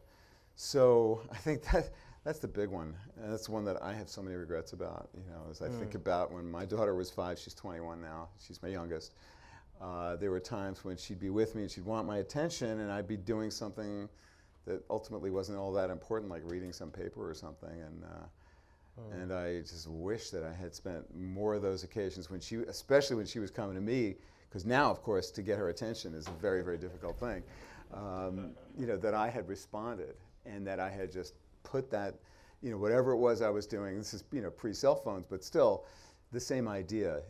And so if you struggle with this, with your addiction to the digital stream, which so many people are now, suffering with, the idea of small experiments. So it's, the model that my course and books really focus on is the idea of small wins. So try something that you can control that doesn't have a lot of need for other people to give you permission, and just try a small experiment where you, for example, one of the 9 different kinds of experiments we write about in the Total Leadership book is called focusing and concentrating. Take 15 minutes in a week to just consciously and deliberately devote that 15 minutes to non-digital, just being with the person you're with, and just see what happens if you're a 24/7, 365 addicted person, and you want to try something, just take a small step and see what happens when you are consciously focusing on just that one person with no other distractions, and learn from what did it take to make that happen?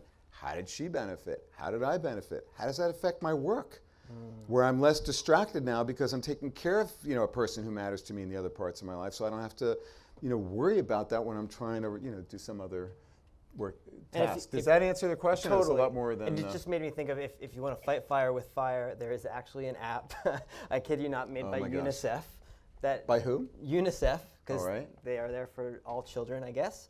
And it turns your phone off for a certain amount of time, so you can't access any other apps or anything else.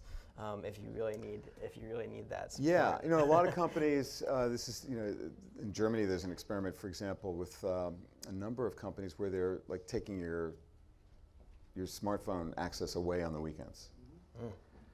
I don't think that's a good idea. Why do I think it's a bad idea? Because it takes control from the individual. I want to be able to determine, like, when I can use my machine and do my work, and when I don't want somebody else telling me to do that. Now, the benefit of it, I think, and we may need some of this on a social policy level, is to say to the world, look, you do need a Sabbath. You do need to rest. You do need to shut it off. There's a lot of wisdom. Yeah. And I've talked to a lot of rabbis actually about the concept of a Sabbath in the modern world. When does Saturday still make sense for that, and why? Since you mentioned rabbis, yes. One of the things that we had talked about earlier is work-life balance is now there is this spirituality element to what you're doing. There's this emotional intelligence element to what you're doing. I'm interested to sort of see how is that received from hardcore business students at Wharton? Is this and with the employers that you're working with, is that something that they are opening up to? There's such a hunger for this kind of content now. I had to fight to get any of this content in anywhere in the Wharton curriculum 20 plus years ago. But now, any of you Wharton MBA students here? Current? Graduate. You look familiar to me. I think anyway, a long time ago. You don't remember me, so therefore I probably, anyway. No, young MBAs, undergrads are really interested in this topic now because they've seen the failures of their parents' generation in trying to live lives that are fruitfully enriched in the different parts of them, and they also have different attitudes and values about what matters in life. And so there are many initiatives. My course now, I had to beg students to take this class when I first started teaching it in 2001. It's way oversubscribed now. This MOOC, as I say, has 100,000 students enrolled worldwide. And it's business people and it's all kinds of other people. And I talk about this in lecture, do workshops in all kinds of companies. Every business leader that I run across, is looking to establish a clear and true, authentic point of view about work and the rest of life, because they have to, because their people are saying, hey, I want to have meaningful work and a meaningful life, and so how are we going to make that work? So there's a lot of need and a lot of interest. I teach an undergraduate class on teams, and I start the class by asking students, all right, what's your dream job? And so we go around in a circle, there's 25 Wharton undergrads. And last year, I got to the third student, Nathan is sitting there, and he says, well, my dream job is to be a stay-at-home dad. I said, are you fucking kidding me? Sorry. I did say that because I was astounded. Can you imagine a Wharton sophomore saying that his dream job is to be a stay-at-home dad? Well, what's more surprising there is not that he thought it; it's that he said it out loud. Yeah, right? and he was applauded. Something 60-some% of guys want to be a stay-at-home dad, but the majority of us feel like society would look down upon. The norms and values and expectations of young people have changed radically. Last year, I published a book called Baby Bust: New Choices for Men and Women in Work and Family. And this was the result of a study comparing the class of 1992 when they graduated. So we surveyed the class of 1992 undergrads when they graduated. That wasn't your class, was it? Well, I graduated in 92, but I was at Okay. MBA. With the class of 2012. So a true cross-generational study. It's not like asking 45-year-olds and 25-year-olds, what do you think today? Because if you do that, what you find out is what 45-year-olds think about life and what 25-year-olds think about life. So this is a comparison of 22-year-olds in 1992 with 22-year-olds in 2012. And one of the questions we asked was, do you plan to have or adopt children? Yes, probably, not sure, probably not, and no were the response alternatives. And in 92, 78% said yes, men and women.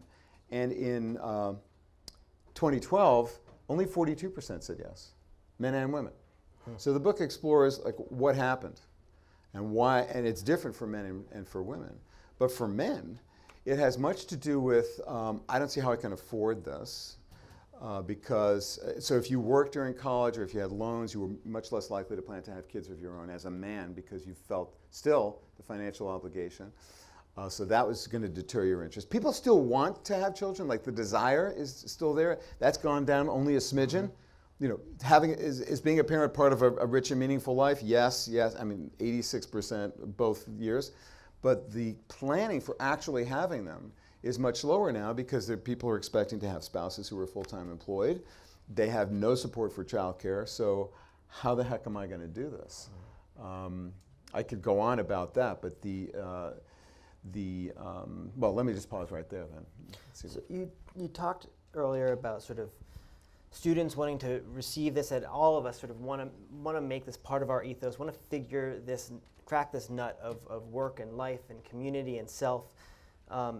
Is that something that we should be integrating into our schools? Is that something that we can teach our kids at home? If you have a 9-month-old or if you have a 21-year-old, are there things that we can do so our kids don't grow up as split as us and needing to repair ourselves? I'd love to hear your thoughts about that.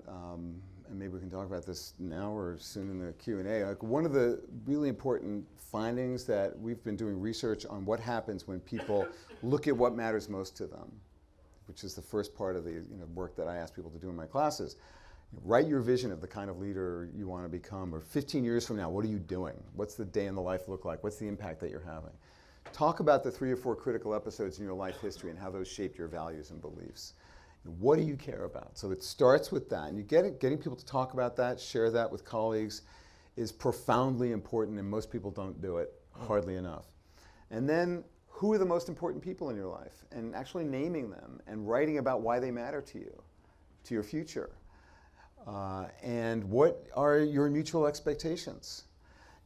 And then looking at the set of, say, the dozen most important people in your whole life, at work, at home, and in the community, and looking at that as a system of interdependent expectations. So how is what your parents expect of you, how does that relate to what your colleagues and friends and children expect of you and what you expect of yourself? So you look at that as a whole and you start to see ideas for, well, what could I do that would benefit both my parents and my clients and my students and my friends?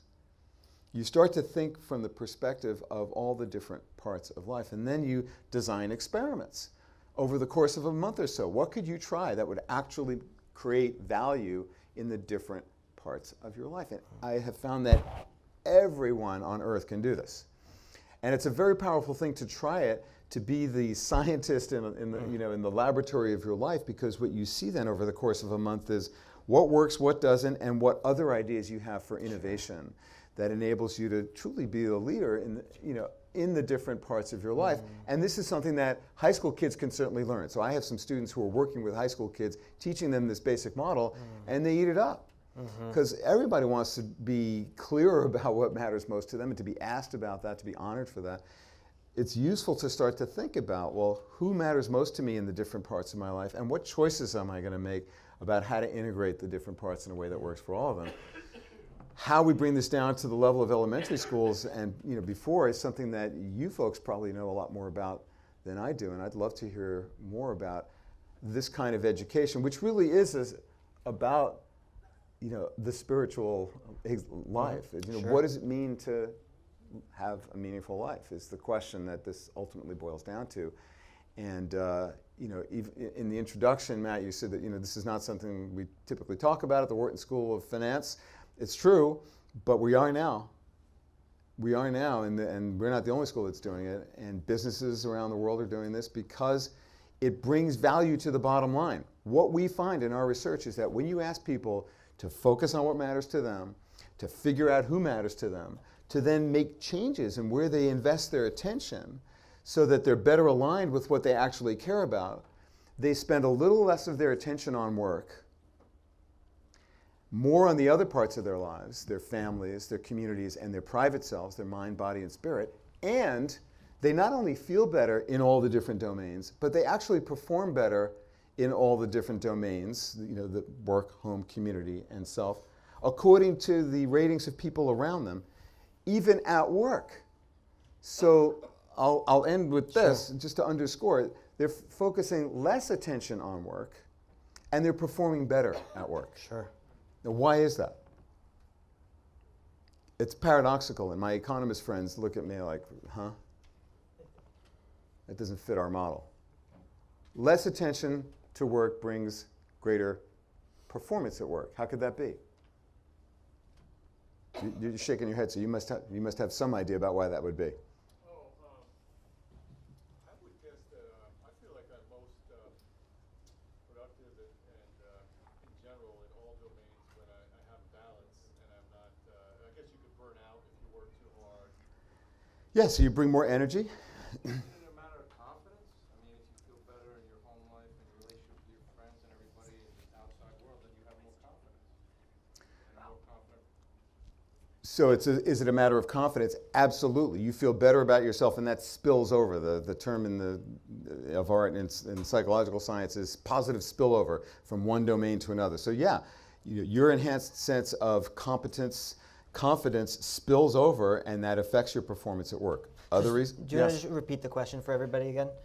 So why is it that spending less attention to work and devoting more to the other parts of your life that matter most to you and to them?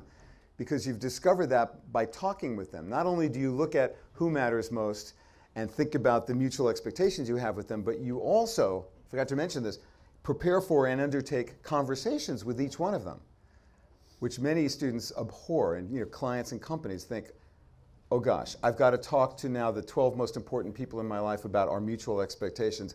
I don't really want to do that. No, that's not a good idea. Because I'm afraid that what I'm going to hear is that they expect more of me than I'm currently able to deliver, when in fact what almost always happens, 80% of the time, is that what you discover when you ask people, here's what I think you expect of me, is this accurate? What you find is that they expect a little bit less and a little bit different than what you thought they expected.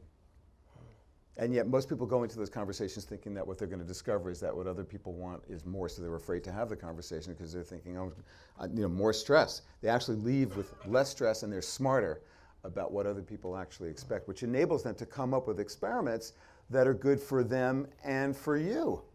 And so when you do that, you're investing your attention more intelligently. You're not wasting effort. You're less distracted. You feel more confident and more whole. And those things result in better performance, even with less attention to work. It's working smarter. So taking this from sort of the theoretical, I'd love to sort of hear some examples. We started our introduction was The Other F Word, which if you guys have not seen The Other F Word, that movie about punk rockers becoming dads, it's brilliant. And actually, with Fatherly, we've had the opportunity to talk to all sorts of incredible people about their journey into fatherhood, from C.J. Ramone of the Ramones to Tata, who's Jay-Z's right hand and runs Rock Nation, to Arnie Duncan, and talking to him about parent-teacher conferences and what it's like to be the Secretary of Education. So what's the big idea that's come out of that work? You know, I think what's been really interesting is, well, for each of them, looking at how they are applying whatever they are doing into their own parenting. And I think sort of it was echoed a little bit in The Other F Word, and what we heard from C.J. Ramone was, you know, I want my daughter to grow up as independent and free-spirited and carry all that we did in the Ramones into her own life. And you kind of see that across the board of dads utilizing the thing that they know and the thing that they've grown up doing and are super passionate about, and applying that to their own fatherhood. I wanted to talk a little bit specifically in your most recent book. You give, I think, 6 or 7 different examples of people who are doing a pretty good job at finding integration and balance and sorry, balance is a bullshit word. Integration. I will not give up in my quest to eliminate that language from the discourse, but yes, thank you. If you could give us a couple of examples of people that we know or that we don't know that you feel like have found a good point of. So what I just described is a 4-month course, and it's a lot of work, and people, you know, who are able to invest in that kind of work, or they get a lot out of it, and it changes how they think about what's possible. But a lot of people say to me, is there something a little smaller? Because this is so big, it takes so much time. And by the way, what about like in the real world, Stu, instead of in this like stupid course that you're teaching? If you're going to be really successful, really successful, don't you have to give everything else up? I mean, come on. That's what I got and continue to get, for the last 15 years. Because all the people I know who are really successful have given up everything. And that's just frankly not true. I've seen way too many examples. Indeed, for the last 15 years, I've been asking my students, come up with somebody who you know in your life or who you admire, and write about them from the point of view of these 3 principles and describe how they've become successful. Being real, being whole, being innovative. And there's hundreds of them from around the world, just from my students and my own experience, and you think about it yourself. I mean, yes, of course, you've got to make sacrifices, but that doesn't mean that you need to give up your community, your family, your personal mind, body, and spirit. So give us an example. So I went out and I'm gonna write about a half a dozen people that people could hopefully relate to and learn from, and see how they've become successful, not by forsaking the other parts of their lives, but by embracing them. So Tom Tierney is one.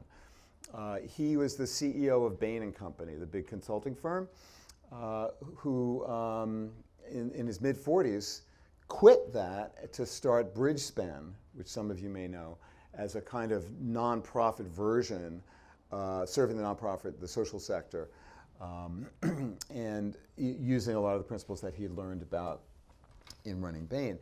But his story is so remarkable for the discipline that he showed throughout his life in reflecting on what mattered most to him through a journal, through conversations with trusted advisors, and through the commitments he made in, he was an engineer, so very assiduously, like really carefully tracking his time, and had rules, like there are X number of days that I've allotted to out-of-town travel per year, and I'm not gonna exceed those. And I'm going to be really careful about how I choose, where I'm gonna spend my time, and how he was able to shepherd both of his sons to become Eagle Scouts, and how he has still great relationships with them while being CEO of a major consulting firm, which is a highly demanding, service-oriented organization. So his example is a profoundly inspiring one. And what comes through as you read about his early years, you see that what he was writing about when he was a young man was, I want to create a company that's going to have a positive impact on the world, which is the signal feature of my current MBA students. They want to have a positive impact on the world. Yes, even Wharton students. It's true. I'm telling you, there's good news here in the greening of the MBA.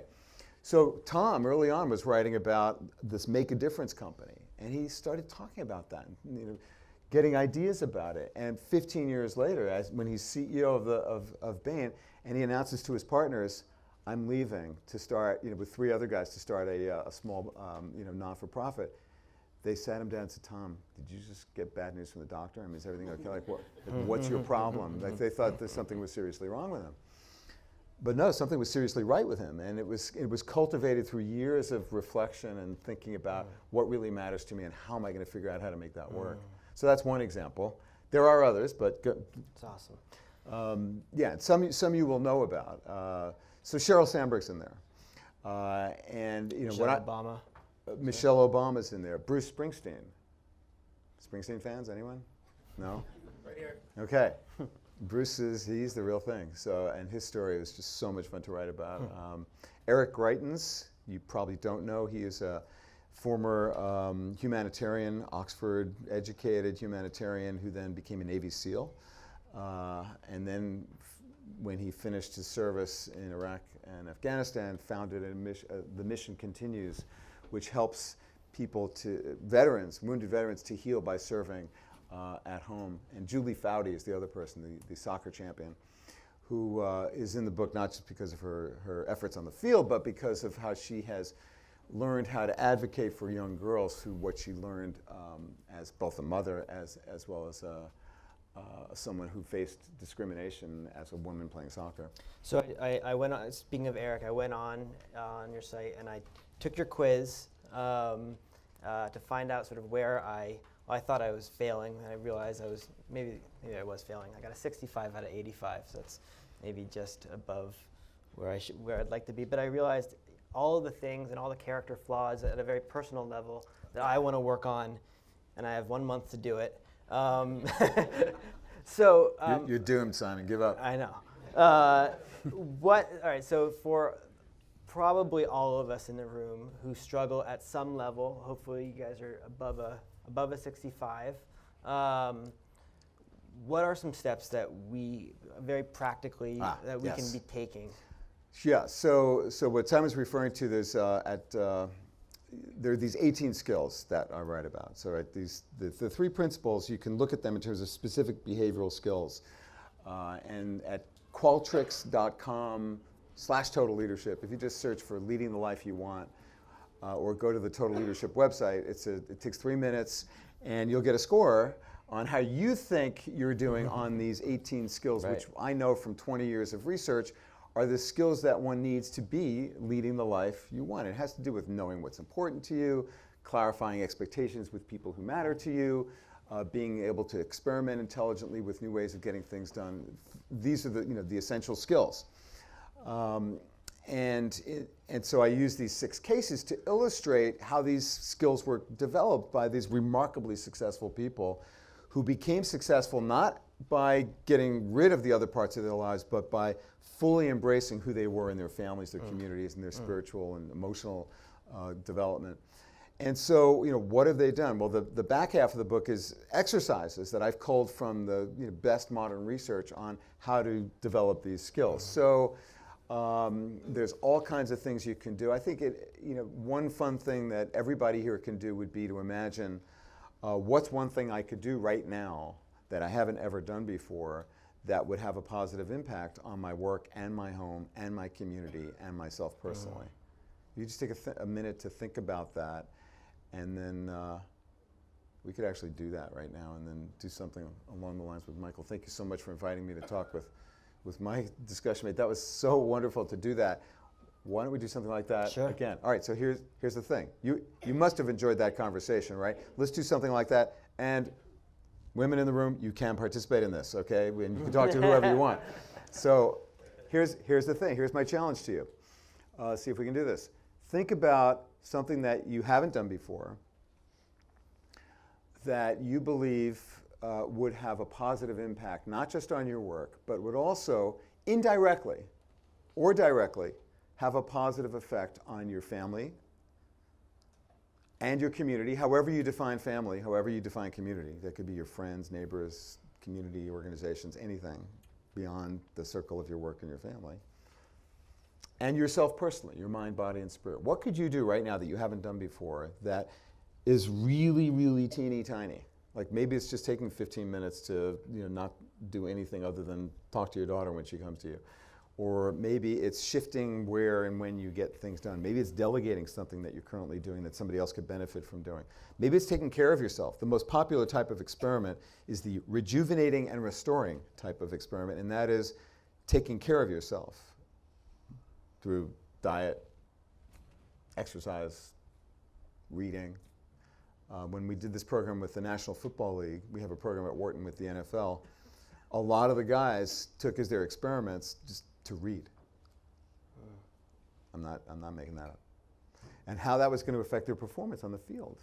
They had a way of thinking about, maybe not immediately, but over the long term, how that was going to affect who they were as players, as well as fathers, as well as community leaders. So, are you willing to try having just a moment to think about, well, what action could you take that might produce what I call a four-way win, and then talking to a single neighbor about your idea for what you might try and get some reaction to that? The whole thing will take 5 minutes. Great. I think you'll find this enjoyable and get some practical value from what it is that we're doing here. So let's do that. Find a neighbor and talk over what's the thing that you could try that would produce a potential four-way win, and then give some feedback or advice to your discussion partner. Who came up with a good idea? Greg. You were talking about something that I'm taking to another level. I mean, I'm self-admitted, had a total 24/7 cell phone addiction. I've been an executive for 14 years, and about 2 years ago, I had my daughters on Labor Day. There was a problem. They designed cell phone boxes. They took 2 sneaker boxes, and they both 10 and 7 now, and they decorated them. And when I get home now from work, the phone goes in the box until they're in bed. Wow, that's fabulous. Well, that was fantastic. Good practice. It's like 85. I mean, we're like at an 85 or 90%, technology-free zone during that time. And my wife and I, we're just talking about it because there's no rules written, for this technology. And So, I understand the benefits of it, but we're constantly trying to figure out how to somewhat go counter-tech. the big idea here, and let me just jump in here because I know we're constrained on time, for all these different kinds of experiments that you might try is to ask the question that I was sort of addressing earlier, and that is, how does your doing that benefit your business life? Of course you can. Well, go ahead, briefly. You actually achieve separation. And how does that help you in your business life? It sharpens your senses when you go back to it. Exactly, yes. So if you think about it, these investments, let's call them, of your attention to the people who matter most to you as adding value to your business life. Now, it may not always work that way because you can't be in 2 places at once, and sometimes there is real conflict. I mean, of course. But to think in terms of the question that I just asked, I think over the 30 years, this is my biggest contribution. It's to ask the question, how by taking care of yourself, your family, your community, are you creating value for your business? And just like you, Craig, I've never met anyone who couldn't answer that question when it was about doing something that really mattered to them. Because you become more confident, more coherent as a person, and better able to bring value to whatever it is that you do with your work. So by answering that question, you overcome the guilt and the fear that's often associated with trying something new that is intended to benefit your non-work life. Because you're doing it here not just for you, you're doing it to help your family, your community, but you're also doing it to help your business life. And you expect that that will happen. And if it doesn't happen, well, then you make an adjustment so that it perhaps does. But to bring into your consciousness how what you're doing is helpful to your work when you invest in the other parts of your life, that's a really, really important question. And there's one thing I would leave you with, that's it. So let's stop there. I know this is a huge conversation. We're going to have lunch, and there'll be opportunities both to talk to Stu and myself, and also just talk amongst yourself on best practices. So thanks, Stu. Thank you, Simon. Thank you. Yeah, as she said, my name is Doug French. I'm the co-founder of the Dad 2.0 Summit, which is a social media conference with the word dad in the title. We created this conference because there are lots of parent conferences out there. Many of them have changed their name from mom to parent, but they're still very mom-centric, and I think it was very important to create something that stayed with dad in the title as the specific point of reference. And so what you're about to see is the film that opened, the brief film that opened our conference last year. And it was inspired because we were born in New Orleans in 2011. We emerged from Eve's rib because there's the Mom 2.0 Summit, which has been going on now for 6 years. And during their third summit in New Orleans, they had a dad track of just dad-based content, and it was standing room only, the entire conference. So from that, we created Dad 2.0, and 3 years later, last year actually, we went back to New Orleans as our own full-fledged conference, our third year, and we realized that was about 1,000 days. It had been about 1,000 days between when we announced Dad 2.0 was going to be a thing, and when we were back as a grown-ass conference in New Orleans on our own, talking about what we'd seen in the online dad community. So what you're about to see is the video that opened our conference. Thanks.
So much more accepted, and I think the number of stay-home dads has doubled in the last decade. All these things are inexpensive, easy to do, and the key is to connect with your kids. So here to weigh in is David Vienna, is a father of 5-year-old twin boys and the author of the website, The Daddy Complex. Here to talk about the changing face of the American dad. Why did you feel it was necessary to reach out to other men for advice or to share stories? So, though I am one, explain to me what a geek dad is. Well, it really appeals to a whole lot of people. Josh Levis joins us now. Josh, you and I are both dads. You got little ones. I got teenagers. And enough's enough, and I love it that some dads stood up. The dads are doing something about this now. They're standing up and fighting. And so I started to talk to some pop culture analysts and some dads, and they're saying, you know what, little by little, we're making a difference. We're combating that stereotype. No one in the world knows how good your story is, and you're like, we want you to know. We want you to open up the story and see. This is an attempt to change that, he says, in hopes of giving life a chance. Lance founded the support network NYC Dads Group. They're 600 daddies strong. I started the blog with my friend Andy Harold. It's sort of like a once-in-a-lifetime thing because you see people from all over the world interacting and consuming what you're creating. And that's one of the best feelings in the world. And I do think it shows how attitudes are really changing. I mean, look at these four guys. They're hot, right?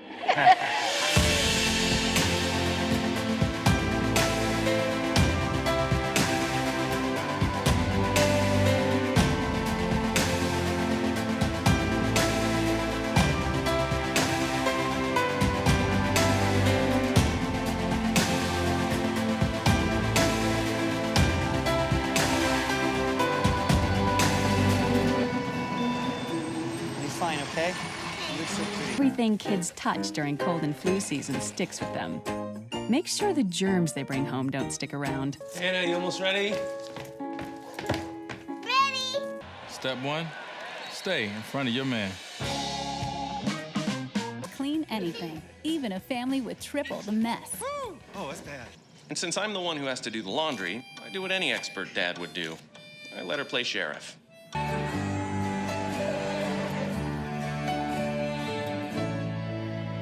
While Nathan just plays it safe. I gotta baby-proof the house. There you go. Good catch! Perfect! All right, now for the best part. And in that moment, I realized, that's my boy.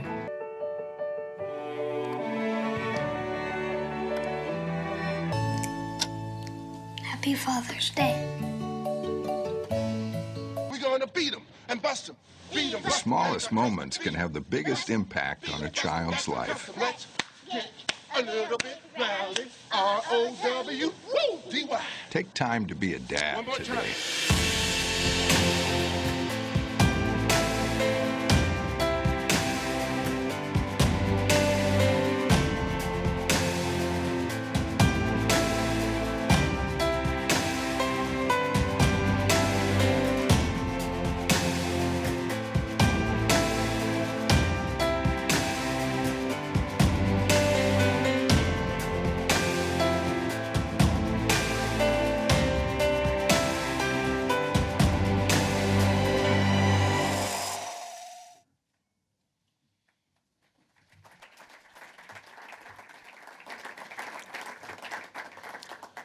So, and you can tell, I mean, I'm here basically to update that, because we did that a year ago, and they mentioned NYC Dads Group had just 600 dads, and now I think they're about double that. And one of the main things I'm very grateful for the experience here is that so much of what happened in that video happened because of the influence of our title sponsor, who is also sponsoring our afternoon here. That's Dove Men Plus Care. They really put their money where their mouth is when it comes to putting great content, putting great ads together that mean something. That you saw Dwayne Wade in that ad that we put in there. Their message has been consistent, and they've really helped us a lot. They've brought great speakers. They've brought great energy, and I think, and as an interesting bookmark or bookends to this whole event. We were born, again, back in 2011, when there still were plenty of ads targeting or talking about dads in a very pejorative light. It was kind of commonplace to attract moms by collectively rolling our eyes at the hapless dad in the room who couldn't figure out when to diaper a child and so forth. And our job was to keep an eye on stuff like that, and you don't see that anymore. And I think that's a very important thing. I think the power of advertising is underappreciated, because obviously parenting is our first line of defense, helping to build our kids into adults. But kids see a lot of ads and they mimic what they see, and so you don't see dumb dads anymore, and that's just a small sample of that. And to see now, if you haven't seen it already, actually the Dove's new Real Strength campaign, which will be a big part of our conference next month, features a video that they did. It's to see them do to have an ad about calls for dad and how dads respond to our children's calls, and then have this turn into a full-fledged Super Bowl ad that you're going to see next weekend. I'm going to feel a great sense of pride from that. And you can talk about what that means, but I think the dads in this room, the dads in our conference, and the dads all over the country and all over the world who are getting in line with this, they're the ones who helped build that ad. And there are friends of mine in that ad. And I think it's a crowning achievement to go from a dad who doesn't know, is just feeding his kids processed food and is helpless, playing a banjo while the kid's lying in a filthy diaper. And now you're seeing dads, I think, the way they should be portrayed. And so I'm grateful to Dove, Men Plus Care, and I'm grateful to all the dads who are building something so that the next 1,000 days are going to be even more remarkable. Thanks.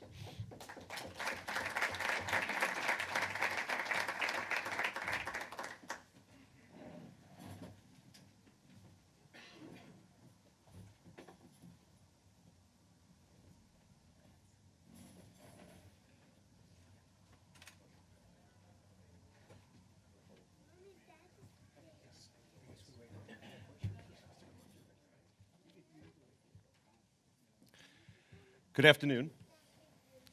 Just a minute. So Dove Men Plus Care recently launched a Father's Day campaign, and it was extremely well received. So well received, it catapulted the brand to explore what men's caring roles say about who they are today. Dove Men Plus Care put some new research out. 9 out of 10 men believe that the caring side is actually a sign of strength. It helps define their masculinity. Yet only 7% globally can relate to the way men are portrayed in the media. They seize an opportunity of how men's caring sides can be perceived. They updated their Father's Day campaign, and they're bringing this real strength next weekend to the world's biggest sports stage, the Super Bowl. They're celebrating how caring for himself and others makes the modern man stronger. You can learn more at Dove Men Care /Real Strength. Here's the commercial. Daddy? Dada?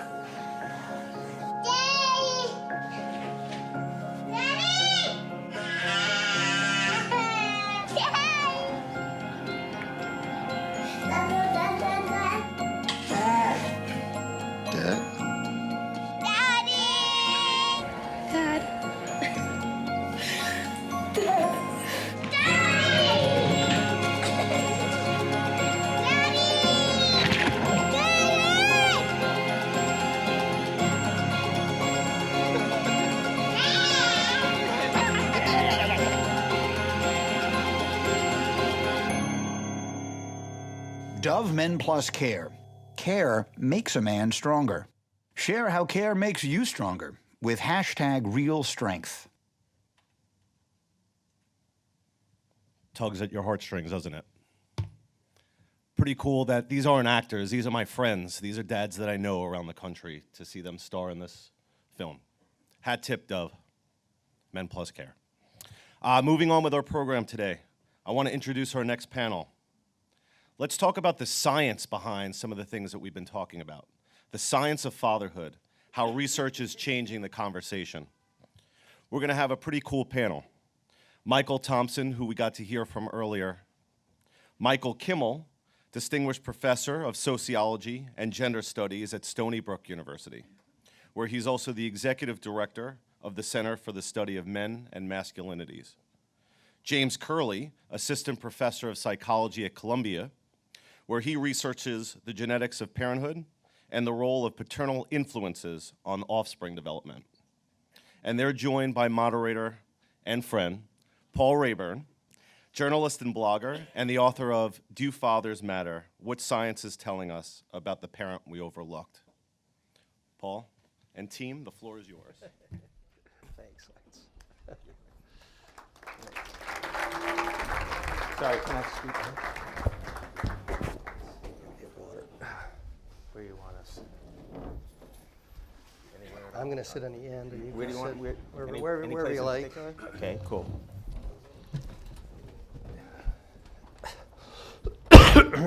Boy, that sounds good over the mic, doesn't it?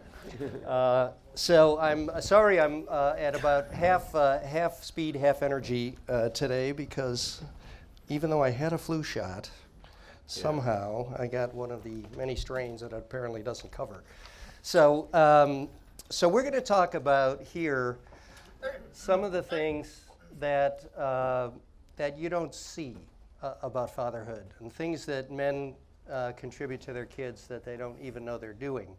And these are important things to know, not only to understand biology and how things work, but if we want to fix things or make things better or understand and understand what's happening and understand ourselves. So one of the lovely things about doing a panel in the afternoon is that all your introductory notes have already been said by somebody else by the time you get to this panel. But I did have a few things to add. You know, fathers play many roles in families. I was going to say something about commercials and the increasing numbers of commercials like this one that deal with father. You know, remember the Subaru commercials? The guy's giving his daughter the car keys, you know, and stuff. There are a bunch of them now, and that's really changed a lot in the last couple of years. So one of the things as I looked into the research on fatherhood, one of the things I wanted to do was look at the things we think we know about fathers. So those of us who are fathers, and even good fathers and committed enough fathers to come to a conference like this, have all kinds of ideas about our relationships with our own fathers, what we think we learned or didn't learn, and we build a whole scenario of facts and thoughts and conclusions from our experience. Now, personal experience is great, and it informs, you know, to share our personal experiences helps us understand what it means to be a father. But there are a lot of things that get into those stories we tell ourselves that actually aren't quite right. There are a lot of things going on in the psychology and the neuroscience and the biology of fatherhood where we sometimes don't correctly perceive what's happening. So what we'll do is talk about the science a bit here and what the science really shows to help inform our personal experiences, okay? And I did want to, I hope this doesn't take the edge off a really nice day and interesting day talking about these things, but I thought this was important to mention. The new research on fatherhood comes at a time when fewer American fathers are participating in the lives of their children than ever before. Okay, I'm not talking about deadbeat dads. I'm talking about, in some cases, dads who are dying to spend time with their children and can't do it for a variety of reasons that often are legal reasons. So here's the statistic. I didn't believe this, but I've checked it. I've seen it in multiple places. Between 1/4 and 1/2 of American children of divorced parents, between 1/4 and 1/2 of those kids, never or almost never see their fathers. Okay, 1/3 of all children are born to parents who aren't married, up from 6% 50 years ago. Now it's 33%. So I think that's important to keep in mind when we think about fathers. There are a lot of things going on out in the world make it difficult for people to be good fathers.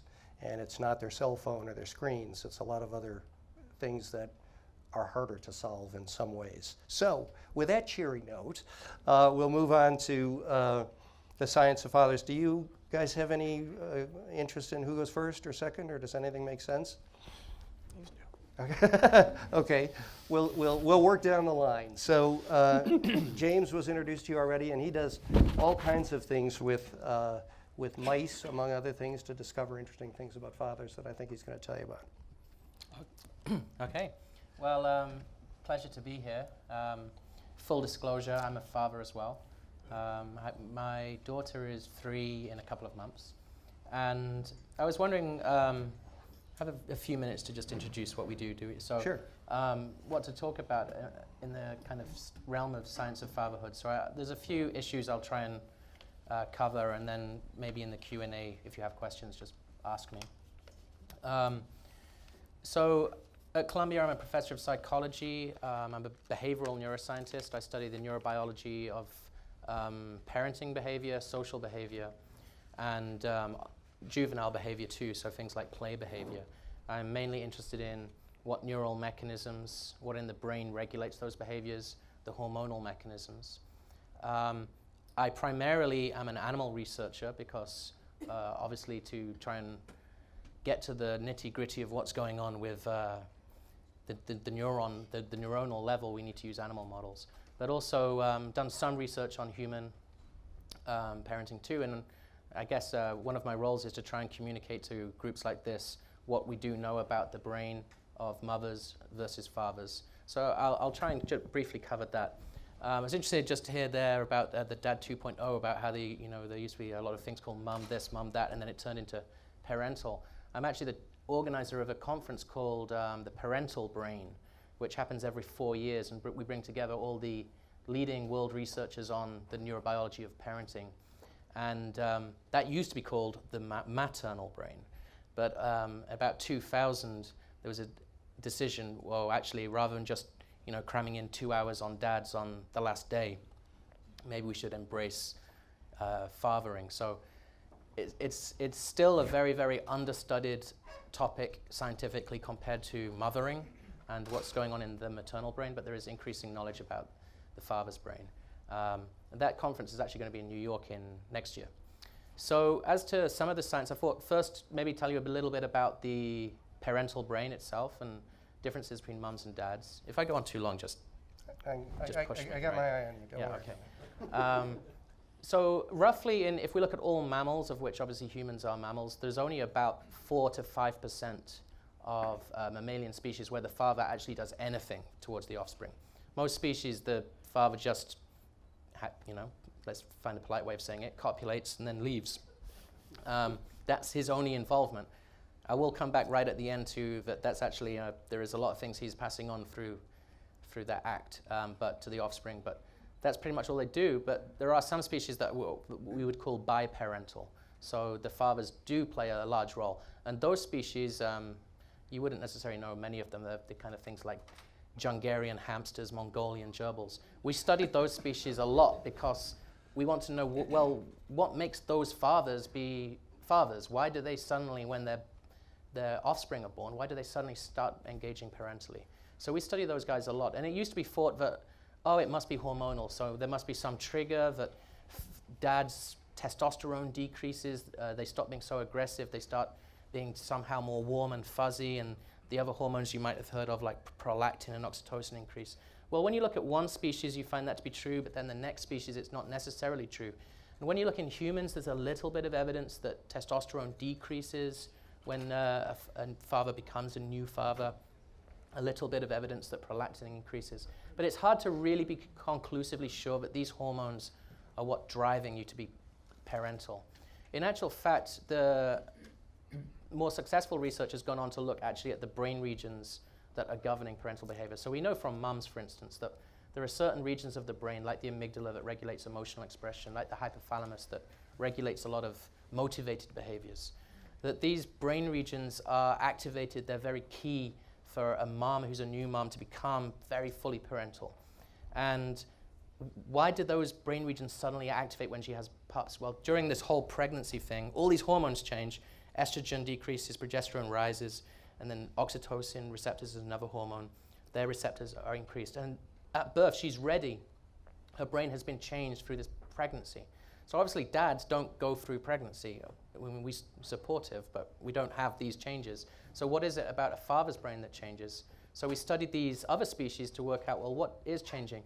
And I would say one really, really key finding is that it's experience with offspring that leads to changes in the brains of these other animals. So more and more experience with offspring, more and more interaction leads to permanent changes. And there's, I'll just briefly on this topic before I stop and do one final thing, is there's a really great paper published last year by a researcher in Israel called Ruth Feldman. And she scanned the brains of mums and dads. And importantly, the dads included groups of parents where it wasn't just heterosexual couples, so it's homosexual couples where there were two dads. To try and also a group of dads that were primary caregiver dads too, to look at what were the differences in the brains between mothers and fathers. And in the mums, you see similar brain regions to those animals being activated, amygdala, hypothalamus, areas involved in reward, like the nucleus accumbens. But also in humans, you get more cortical areas of the brain, like a region called the superior temporal sulcus, another called the insula. These are regions that are involved in theory of mind, in being able to read social signals, respond to cues. So that the regions of the brain that are activated when you're in a scanner and watching videos of your infant are regions that are involved in this kind of evolutionary primitive part of the brain regulating parental behavior. but also regions of the brain that really are kind of human-specific for understanding what's the social needs of these individuals. Now, when you look at dads, it's those regions of the brain, the ones that recruit the theory of mind, they really, really, really are highly activated. So the dads are doing the same kind of ability to get to the same endpoint, which is to be a good carer, but they're recruiting these cognitive regions even more so. However, the primary caregiver dads are also activated to the same extent as the mums, those regions that are involved in primary motivation, drive, reward. So it's very interesting. There are subtle differences. The overriding thing is they're basically the same regions doing the same thing, but there are slight differences which might be due to the amount of experience that you have with interacting with children or offspring. So all the rewiring that happens when we become new parents, it's the experience and the involvement that really, really drives those experiences. Should I leave the passing things on to maybe a Q&A? You got a few more minutes. Go Okay, ahead, yeah. so that's one theme I wanted to cover. Second theme that I actively do a lot in my own research is we study what dads pass on to their offspring over and above just genes. So we probably all know that offspring are 50% mum, 50% dad genetically. But there's also a new emerging biology that is become very hot in the last 5 years, I would say, which is called epigenetics, which means that you're not just passing on to your offspring when the sperm fertilizes the egg. It's not just genes you're passing on, but there's also a coating around those genes, a molecular coating. That's called the epigenetic marks. What they do is they regulate how much or how little of each gene is expressed in the developing embryo and fetus. And there's some great data from human studies looking at about how the experiences of dads during their lives can affect their offspring development. So in animals, we can do these studies where we'll expose, for instance, dads to drugs or toxins or really stressful social experiences. They then mate with the female, and then we take the male away, and we can see differences in their offspring compared to control dads. And these must have come, or could get down tangents and cul-de-sacs, 99% likely to have come through the sperm, through these epigenetic marks. And in humans, we've seen some data showing that nutritional experiences of grandparents can affect not just their sons, but their sons. And there are these transgenerational cycles that are over and above the transgenerational cycles that maybe you'll hear about parenting and about how we model our fathers, our mothers, etc. The very last point I'll make is to do with those little zebra finches, which is the other very important concept, I think, for dads, and it was brought up excellently earlier by Michael, is that one really important way that dads influence, not only in animals but in humans, their offspring, is the indirect fruit via the mother. So dads' experiences can really promote the way in which mothers can also interact with their offspring. This is the caring and for the mother, and you even see it in animals. These hamsters and gerbils that are expecting there to be two parents, if you take the father away and just leave the mother, she doesn't just cut down her workload by a half, but she gets very stressed, very unable to care for the offspring in the way in which she would like to. And that leads to consequences for stress, anxiety, etc. in the offspring. And for instance, in zebrafinch, they're a little bird species. The mums actually change the amount of investment they put into their offspring dependent on the interactions that they have with the fathers. So this is a kind of a global theme that we see in animal work and humans, but fathers affecting their offspring, not just through genes and this other epigenetic mechanism, but really importantly through the mum. There you go. Excellent. Michael Kimmel. Fascinating. So fathers are not from Mars, mothers are not from Venus, but we're all from planet parent, right? We have far more similar than we are different in the brain respect. I think that's great. I'm going to talk about social science. I'm a sociologist, and I'm the executive director of the world's only Center for the Study of Men and Masculinity. So I'm going to talk to you today with a radical proposition that I want to unpack, which is that fathers are men, which is to say that we need to talk about masculinity. And very often I find that the conversation about fathers ignores that. We get all gauzy and about our fathering, but we don't talk about masculinity. So I want to talk about how masculinity affects our behavior as fathers, our experiences. And I'm going to tell you a kind of a story. about how we in social science have understood the changes in men's experiences as fathers. And then I'll talk at the very end a little bit about how it's affecting what I would say fathers to be, that is to say, those of us like myself who have sons. So here's the story. The story that we have told in social science about men. Now, before I even do that, let me ask you, I'll think for a moment. If I were to say to you, look in the mirror in the morning and you say to yourself, you are a good man. You're a good man. At your funeral, you want it to be said of you, he was a good man. What are the things that are coming into your head right now? What are the ideas that are coming into your mind? Believe me, I've done this with tens of thousands of men of all different ages, and here's what I hear. Integrity, honor, responsibility, doing the right thing, being a protector, being a provider, right? So these are the ideas that people have, standing up for the little guy. These are the ideals that we have when you think of what it means to be a good man. So I ask guys, where did you get those ideas? And what they say is, well, it's just there. It's like it's everywhere. It's biblical. It's Shakespearean. It's Homeric. It's the eternal essence of what it means to be, what ethical manhood means, right? So put that over here for a second. And now tell me if those same characteristics, traits, and ideas come into your head when I say to you, man up, be a real man. My guess is not. That then, when I ask those kinds of questions, what I get is, never show your feelings, be stoic, don't cry. That's number one. Play through pain, win at all costs, get rich, get laid. So those ideas are what. So if the first one I would call manhood, that essential idea. So then I ask guys, well, where did you hear those ideas? Be a man, and I'll tell you what they say. Number one, father. Number two, coach. Number three, my friends. Number four, my older brother. Number five, uncle.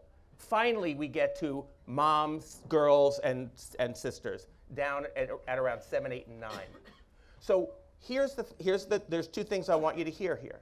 Number one, every one of us is always having a conversation between what we think it means to be a good man and what we think it means to be a real man. This is the story we have told for years about men and masculinity. That there is this kind of, and the story we've told about how we live with that is a story of a kind of growing divergence between what men think it means to be a real man, all those stoic masculinity ideas, and the idea of what we're actually doing in our lives. That the story is an increasing difference between the lives we're actually living and the ideas we have about being a real man. This was the story we told for years, that men were committed to that ideology. It never changed, but their behavior was completely different. They were acting in ways in the workplace, in their relationships with their families, that was completely different. This growing divergence, but the ideology remained constant. And what we have found, and now I'll shift that conversation a little bit to talk about as fathers, that has led to some wrinkles in men's increased family participation. Here's what the data seem to show, that over the past 20 or 30 years, men are spending far more time in their families. They are spending far more time doing in family life. They are actually walking their talk. That is to say, an equal percentage of men as women not only say that they would turn down a transfer or promotion if it meant spending more time away from their family, but actually do turn it down. First time in 2011, first time we had that data that they were actually walking that talk. So men are doing more, but there's some wrinkles in this participation. For one thing, we social scientists, when we measure family participation, we measure housework and childcare like a unit, right? But men, in their behaviors, have begun to separate them. We are doing way more childcare, not so much more housework. That has led to the problem that some of you have probably bumped into, in which in many couples, dads are becoming the fun parent. Dad takes the kids to the park where they play soccer on Saturday morning, while mom cleans the breakfast dishes, makes the bed, does the laundry, fixes lunch. The kids come home and they say, "We had such a great time in the park with Dad. What an involved parent." right? And her practices are completely invisible, right? So there are some wrinkles in this. There is a certain wrinkle, I think, for a large number of men between, you all have heard of this quality time idea. Those of us who, as a parent, I will say, we know that's a fraud. I'm a big believer in quantity time. Involved parenting is not some mystical state of being that you have to go off to the woods and chant and drum in order to nurture, but it's what we social scientists say, a set of practices. Nurturing and caring are things people do over and over and over again. You all know this. You know this, I mean, not to be too autobiographical, but you know this the 43rd time you are watching Toy Story with your then 6-year-old.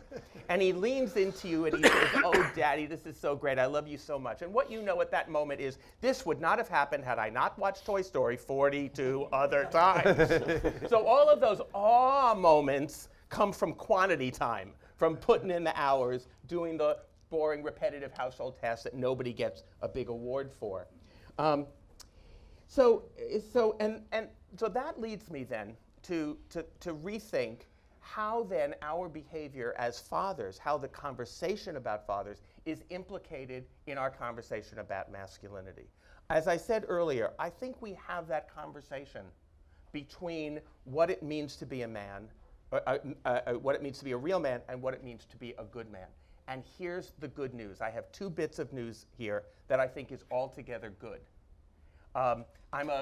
I'm a professor, and so that means I think, I don't know if this is it's true for you, Jim, but temperamentally, I think we're optimists, because we have to believe that if I can engage my students to engage more critically with their world, their lives will be better for it.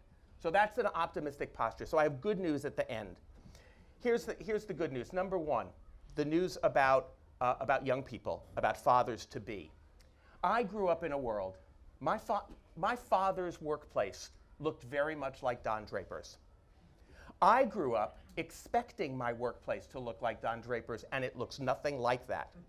My son, who is now 16, thinks that is a laughable anachronism. He has no expectation his world would look like that, and no desire that it would. So here's the 3 things that I found out. I did a book some years ago called Guyland, which was about young men 16 to 26. And here's what we found out about young men, fathers-to-be. Number 1, they all assume, take for granted, that their wives will work outside the home and be just as committed to their careers as they are. That's number 1.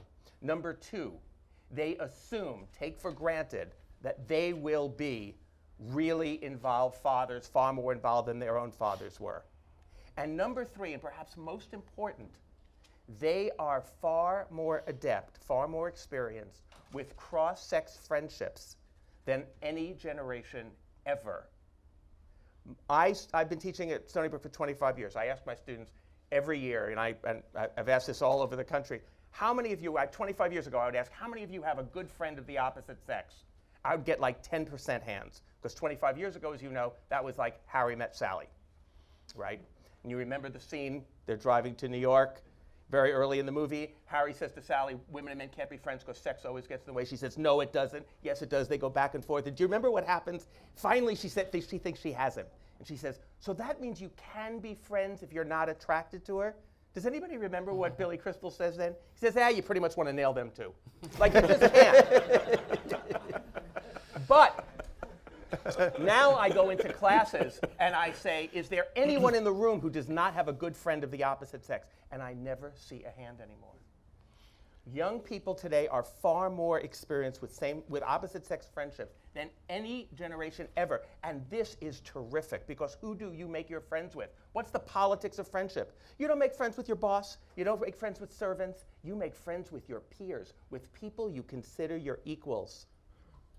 Young people are more experienced with gender equality in their everyday relationships than any generation in the history of the world. That cannot help but be good when they go to the workplace, and there will be in their experience in working in teams as colleagues, co-workers, teammates. That can't help but be good when they start families.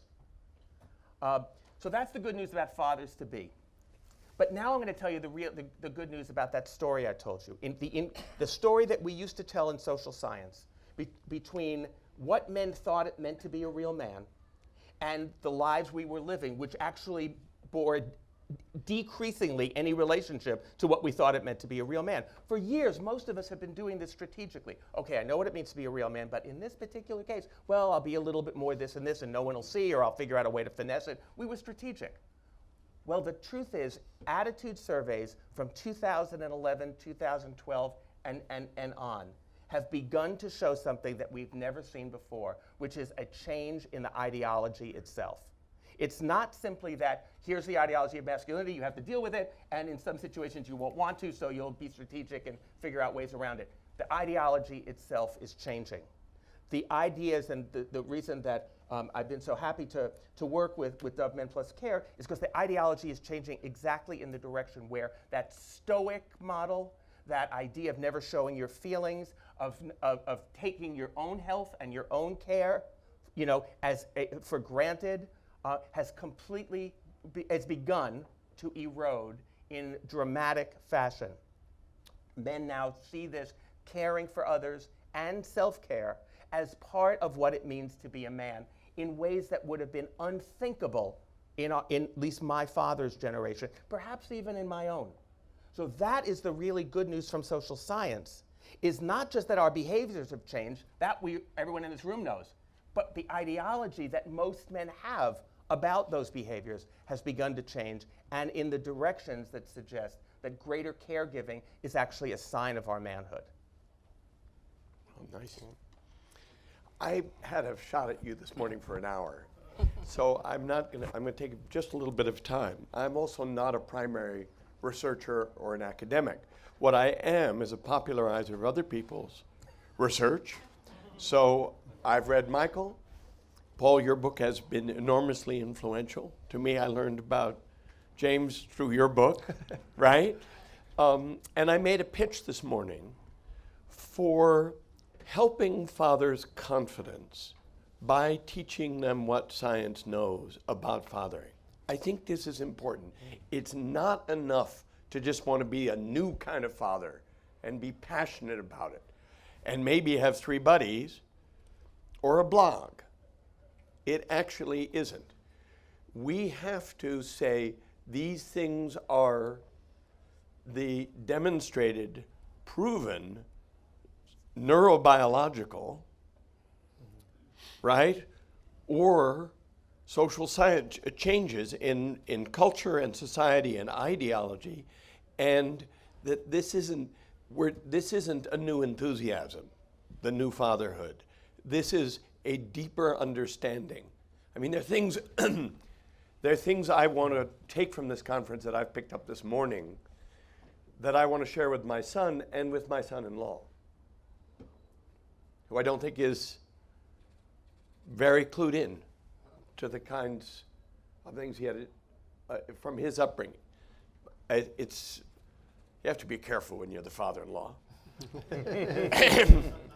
That said, there are things I think that would be helpful to him as a very loving father to his 2 daughters to know about what strengths he brings to the party. And that makes me want to take the moderator role for a moment and ask you, when you wrote Do Fathers Matter, what did you come away from all of the research that you wrote about and all the researchers you got to know? What did you come away thinking were the most important things? As you noticed, I gave you my handout when you came in, that I was trying, I cribbed some of your stuff. Happens all the time. But he's citing it. I gave you credit. But what did you come away thinking it was essential for a father to be a young father? What does he need to know about fathering? Well, the book is packed with a lot of information, as you know. And what I usually tell people is some of this, any given reader, some of the things in the book are really going to speak to that reader, and some others maybe not so much. You know, we hope each reader picks and chooses what he or she likes and finds important from the book. And So, I mean, I think some of the, I've written about genetics for years and years and find it fascinating, and James and I had some great talks about some of these things. And, you know, along the lines of, I think rather than point out particular things that I think were most important, what was important to me, as I said in introducing the panel, was that there are a lot of things going on. We're all part of this cultural shift. We've got epigenetic markers on our genes and all these things going on that we don't know anything about. But they're important and they matter. So we can be more conscious. We can't do anything about our epigenetic marks, or maybe we can, but we can be more conscious of these things. And I think that's a helpful thing. I think the other thing is, you know, if I were to summarize the book in a couple of sentences, it might be something, not this particular piece of research that was important or something, but look at all this stuff we never heard about. Yeah. That to me was the surprise. You know, I didn't know if I'd have enough to write a book about this when I started. And I'd found a few things and I was interested, you know, and it turned, I mean, and volumes of things that I couldn't fit into the book, you know, just so much more research. So, you know, there were, you know, one of the things that we all know about fatherhood science, the one thing, if you ask any given person, is fathers are more likely to engage in rough and tumble play. That's what fathers do. They roll around on the floor. We all know that, you know. But except somebody had to find that out, you know. So a guy named Michael Lamb, who's a very distinguished senior father researcher in the late 1970s, put families in a room with a one-way glass and watched what happened. And guess what? The fathers rolled around on the floor more. And it was just the beginning. And this is like the late 70s. So we're talking 40, 50 years ago, that people finally said, maybe we should look at this. Maybe there's something interesting here. And Michael Lamb had to fight for permission to do these experiments, you know, and because everybody knew, you know, his advisor was a disciple of John Bowlby, who developed, you know, one of the most important things about theories about childhood development in the 20th century called attachment theory, which was very important and had lots of insight about, I would say it had lots of insight about parents and children, but it didn't. It had lots of insight about mothers and children. Fathers weren't part of the theory at all, and this became overwhelmingly the dominant way of thinking about these things. So when people wanted to study fathers, they had to push back again, because everybody knew fathers weren't important. Well, don't ruin your career, you know. So people pushed back, and a lot of things have happened. And sadly, a lot of those things are now all published in journals that science reporters don't look at for the most part. And so there's a growing group of people. Michael Lamb, who did this first research, every 3 or 4 years puts out a big fat textbook called The Role of the Father in Child Development, I think, with all kinds of interesting research, and it's just grown from a little, I've got all the editions, so it was a little narrow thing, now you can barely fit it into your pack.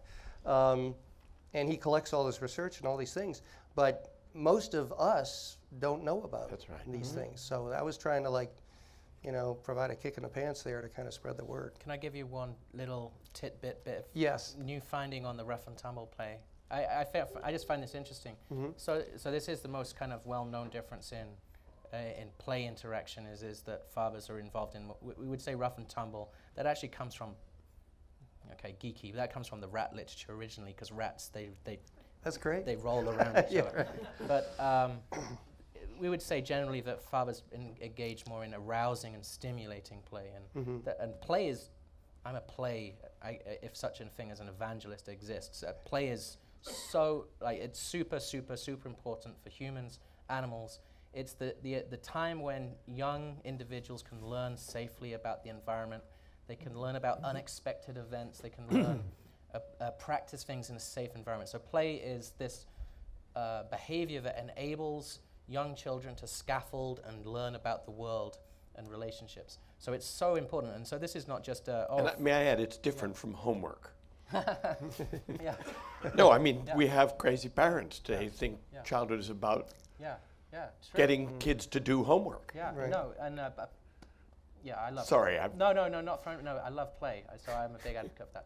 And there is this difference between mothers and fathers. But a recent finding again from Ruth Feldman's group is that if you give in the lab fathers 15 minutes to engage in this kind of rough and tumble play with their kids, then you take blood draws and look at the levels of oxytocin, which is this hormone which it's too simple to say it's a hormone that promotes social bonding, because it does many, many, many things. But one of the things it is involved in is increasing selective preferences for relationships, and it does have this bonding element to it. And that play behavior that you engage in as a father increases your level of oxytocin. But more interestingly than that, it also increases your child's.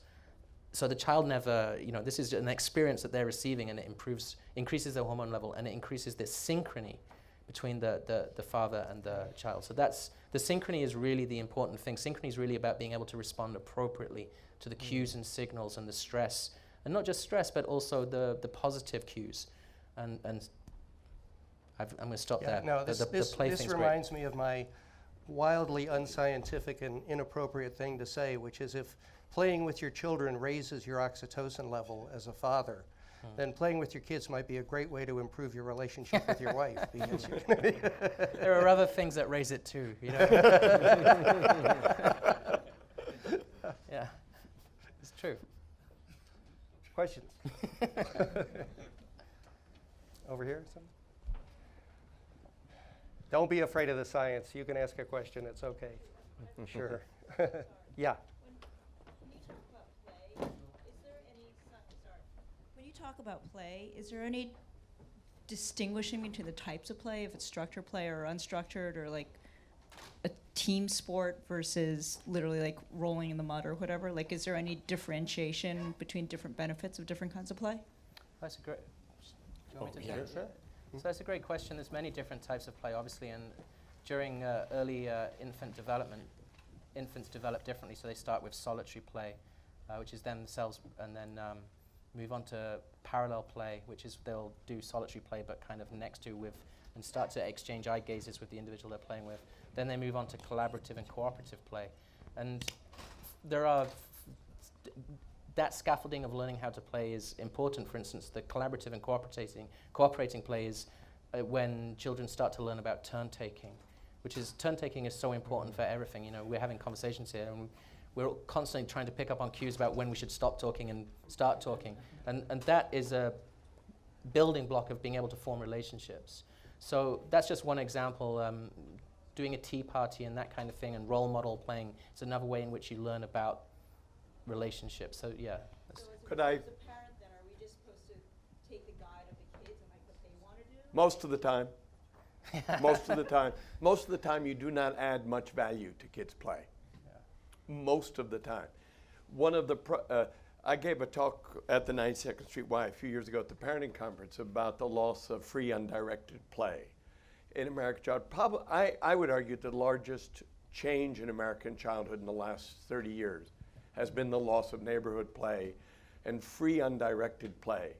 And it's been replaced by a lot of parental anxiety and homework and team sports, white lines and mown fields, which involve driving with your parents to the field, having your coach talk to you, stand in lines to do soccer drills, and then some free play and a drive back. The impact, I don't know about it on the neurobiological level, but I know on the psychological level it's not at all the same as 2.5, 3 hours of free neighborhood play. It's just not the same.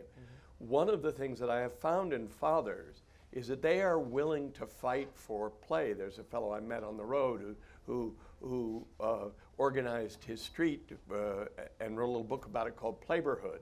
Not my favorite title, but he was trying to recreate something in the neighborhood, his own neighborhood, of the free play he'd known as a boy.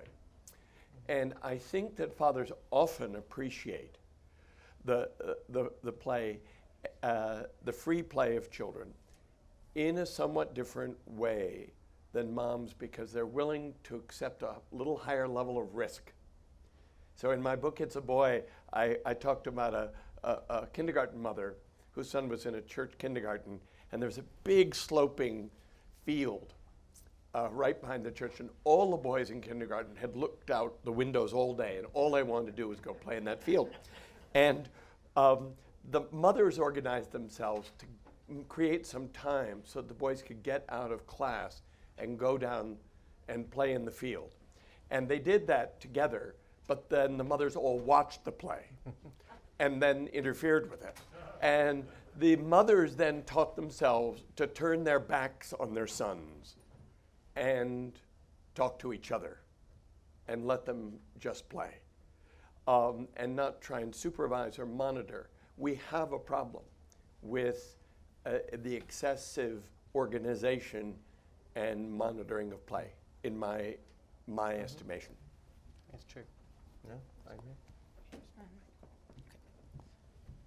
I'm just curious, when you were starting out your research, how much resistance did you face in researching fatherhood? Because this is reminding me of Masters of Sex. You know, where... Really?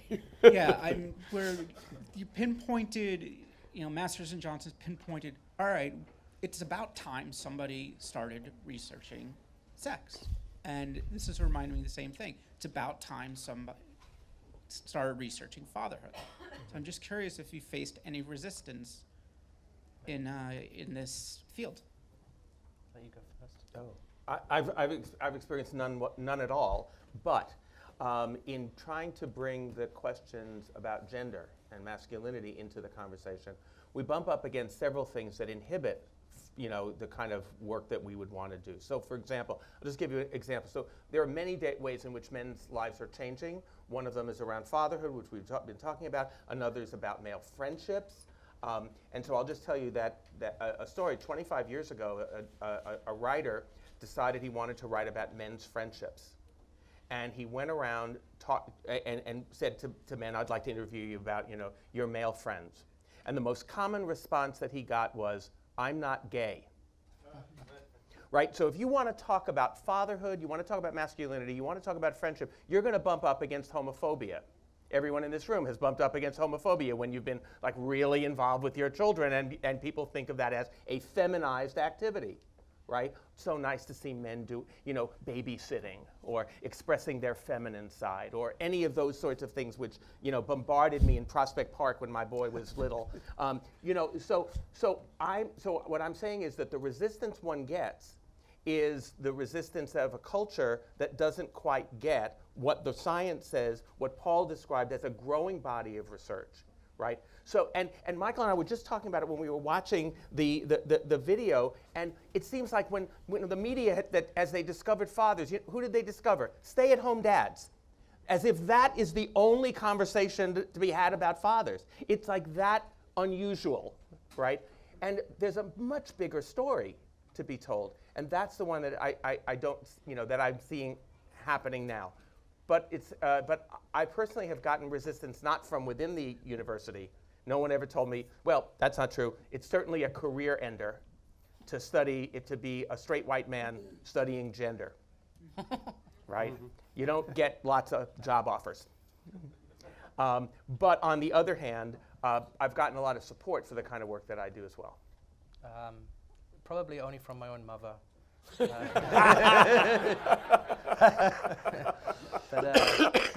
no. Other than that, I would say that Michael earlier mentioned that the research on mothering to fathering is a 6-to-1 ratio, and I was staggered by that because I would have thought it would be even wider than that. But I would say there's just been this overwhelming acknowledgement that fathers have not been studied sufficiently enough. And so, I mean, I'm obviously fairly young, and my career probably only started around 2000. Ever since then, everybody is very much, this requires investigation. So I'd say that the science is very willing to embrace it. Yeah. I'm really sorry to have to end this because clearly this is a conversation we could keep going. Thank you very much. This has been wonderful. Thank you.